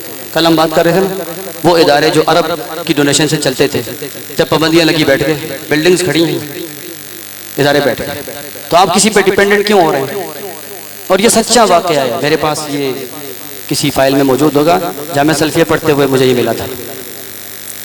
अल बलाग रिसाला ना कराची दारुल उलूम का, उसमें से कि दारुल उलूम देवबंद के जो उस वक्त जो रियासतें होती थी, उस वक्त के किसी रियासत ने दारुल उलूम देवबंद से ये कहा कि हमें हाफिज चाहिए रमज़ान के लिए, तो उन्होंने बहुत सारे हाफिज भेज दिए। तो वो रियासत के वाली बड़े खुश हुए, तो उन्होंने दारुल उलूम के सफ़ीर से ये कहा कि आपका माशाल्लाह इतना ज़बरदस्त काम है, तो आप फिर भी सफारत करते हैं, पैसे लेते हैं, तो आप ये ना करें, हमारी रियासत मुकम्मल कफ़ालत करेगी दारुल उलूम देवबंद की। बड़े खुश हुए, उन्होंने जाके असातिज़ा के सामने बात रखी, मीटिंग हुई, तो इस मशवरे को रिजेक्ट कर दिया गया। और उस वक्त उन्होंने एक जुमला बोला, देखें कैसे लोग थे यार ये। उन्होंने कहा मदारिस ता क़यामत चलने वाले हैं, रियासतों के डूबने का पता कोई नहीं चलता। अगर हमने इन्हिसार किया इस रियासत पे, जिस दिन ये रियासत डूबी दारुल उलूम देवबंद डूबा, हम भाई चंदा मांगेंगे। रियासत का पता ही नहीं थी कौन सी, दारुल उलूम देवबंद में भी चल रहा है। इसीलिए किसी पे डिपेंडेंट इन्हिसार ना करें, जल्द अज जल्द सेटअप खड़ा करें। लेकिन उसके लिए क्या चाहिए? इस्लामाबाद में एक इदारा है CEF, करैक्टर एजुकेशन फाउंडेशन, और ये इदारा दरअसल बना है कुरान एजुकेशन के ऊपर। वो इशारों वाला कुरान डॉक्टर अब्दुल अजीज अब्दुल रहीम सऊदी, उनका तसव्वुर है, जमात इस्लामी ने बनाया है। उनके जो डॉक्यूमेंट्स बने, प्लानिंग हुई, उसमें हम सारे शरीक थे, और लंबी लंबी मीटिंग होती थी, क्या करना है क्या करना है। पहले 4 साल पहले बैठ के सिर्फ वो बनाए, डॉक्यूमेंट्स बनाए कि इदारा चलेगा कैसे, मालियात कहाँ से आएंगे, तालीमी इदारा कैसे चलेगा, मीटिंग्स कैसे होंगी, प्लानिंग क्या होगी, सारा कुछ। ये जब प्रोजेक्ट बना फाइल की शक्ल में, बरतानिया से एक आदमी ने 13 करोड़ रुपए का चेक भेजा। इसका मतलब ये हुआ प्लानिंग जबरदस्त हो, पैसा खुद आता है। इनकम अगर प्लानिंग हो, आउटकम पैसा ही पैसा है। हम इनकम नहीं डालते, आउटपुट के लिए लोगों से मांगते हैं। ये मजबूरी भी है, मैं ये नहीं कह रहा कि आप चंदा ना मांगे, असहाब खैर देते हैं, वो भी नेकी में शरीक होते हैं, और मदारिस भी। लेकिन ये निज़ाम नहीं है या शेख, निज़ाम नहीं है। निज़ाम ये है कि इदारा के पीछे मालियात का एक निज़ाम हो, इदारे की तनख्वाहें बहुत ज़बरदस्त हों। आज मदारिस में असातिज़ा इतनी बड़ी कुर्बानी देते हैं और ख़िदमत करते हैं और पूरी ज़िंदगी कुर्बान कर देते हैं, और पैसों की कोई लालच उनको नहीं होती, तो इदारे चल रहे हैं। लेकिन होना चाहिए ना, ये चीज़ भी ठीक करनी चाहिए। तो इसके लिए इदारती मैनेजमेंट एक अलग पूरी दास्तान है, वो हम असातिज़ा के साथ नहीं कर सकते होते, क्योंकि वो उनकी फील्ड नहीं, वो तो मुदराए इदारा के साथ होती है। अब शरीफ साहब से बात हुई है, शेख यासीन ज़फ़र साहब से बात हुई है, कारी सोहेब साहब से, इस पर प्रोग्राम तरतीब दे रहे हैं इंशाल्लाह। आप सब मुझे बता रहे थे कि आज वो कहीं मीटिंग में जा रहे हैं, ये बात करेंगे आगे। तो हम जल्द अज जल्द एक मुदराए इदारा का एक प्रोग्राम करने वाले हैं कि इदारों को तालीमी और तिजारती मनसूबा बंदी कब और कैसे शुरू की जाए। जल्द शुरू हो रहा है, आप इसको थोड़ा सा रोक सकते हैं या नहीं रुक सकेगा? रुक जाएगा, बंद ना हो, थोड़ा सा रुक जाए, सही जा रहा है। फिर मुझे याद करवाइएगा, मैं आपको एक बात बताऊंगा जो मैं यहाँ नहीं बता सकता। हाँ, एक बात आपको बताऊंगा जी। नहीं, चलने दे। अच्छा, वक्फ में कितना टाइम है शेख? 2.5 मिनट का, ठीक है, 2.5 मिनट के बाद। अच्छा, ये देखिए, ये 2 चीज यानी मनसूबा बंदी के ऊपर आ जाएं, आपका सारा काम ठीक हो सकता है। मदारिस की 2 चीजें ठीक करने वाली है, तालीमी, माली।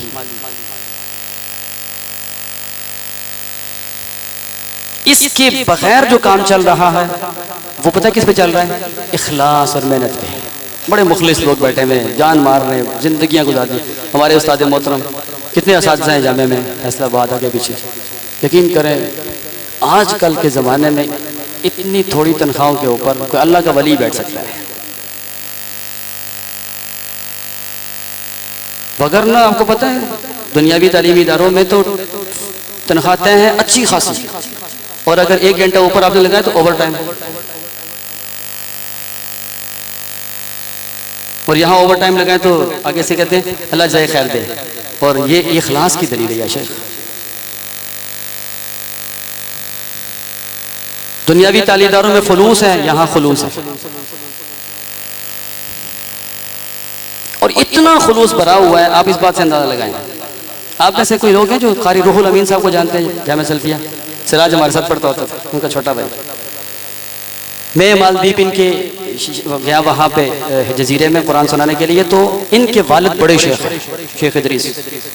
तो आपको पता है मालदीप सेकुलर मुल्क है, मुसलमान है। शेख इदरीस ने 50 साल लगाकर पाकिस्तान, इंडिया में मालदीप के लोगों को पढ़ाया, फिर मालदीप में पहुँचाया, फिर बहुत बड़ी डोनेशन जमा करके बहुत बड़ा इदारा बनाया, स्कूल कॉलेज है। वो मैं देखने के लिए गया, बहुत बड़ी बिल्डिंग है शेख, ये जितना आपका इलाका नहीं सिर्फ बड़ी बसें चल रही हैं उनकी, लंबा चौड़ा निज़ाम है। मालदीप के जजीरों से लोग वहाँ आ रहे हैं, लेकिन 9/11 के होते ही गवर्नमेंट ने कब्जा कर लिया। शेख बाहर थे वरना वो अरेस्ट कर लेते। कुछ साल बाद आए तो मैंने सिराज से कहा कि यार वाल साहब से मिलना है। तरावी के बाद गए तो मैंने शेख से पूछा, मैंने कहा शेख आपने 50-60 साल मेहनत की, फिर पैसा लगाया, बिल्डिंग देखने के काबिल और काम आपका माशाल्लाह, क्या वजह बनी कि ये गवर्नमेंट ने आपसे ले लिया? हम जैसा कोई बंदा होता ना जो इन तरतीबों को नहीं जानता, वो गवर्नमेंट को इल्ज़ाम लगाता, फला फला फला फला फला फला फला फला। टाइम देखिए हो गया। तो शेख ने क्या जवाब दिया ये मैं आपको वक्फे के बाद बताऊंगा।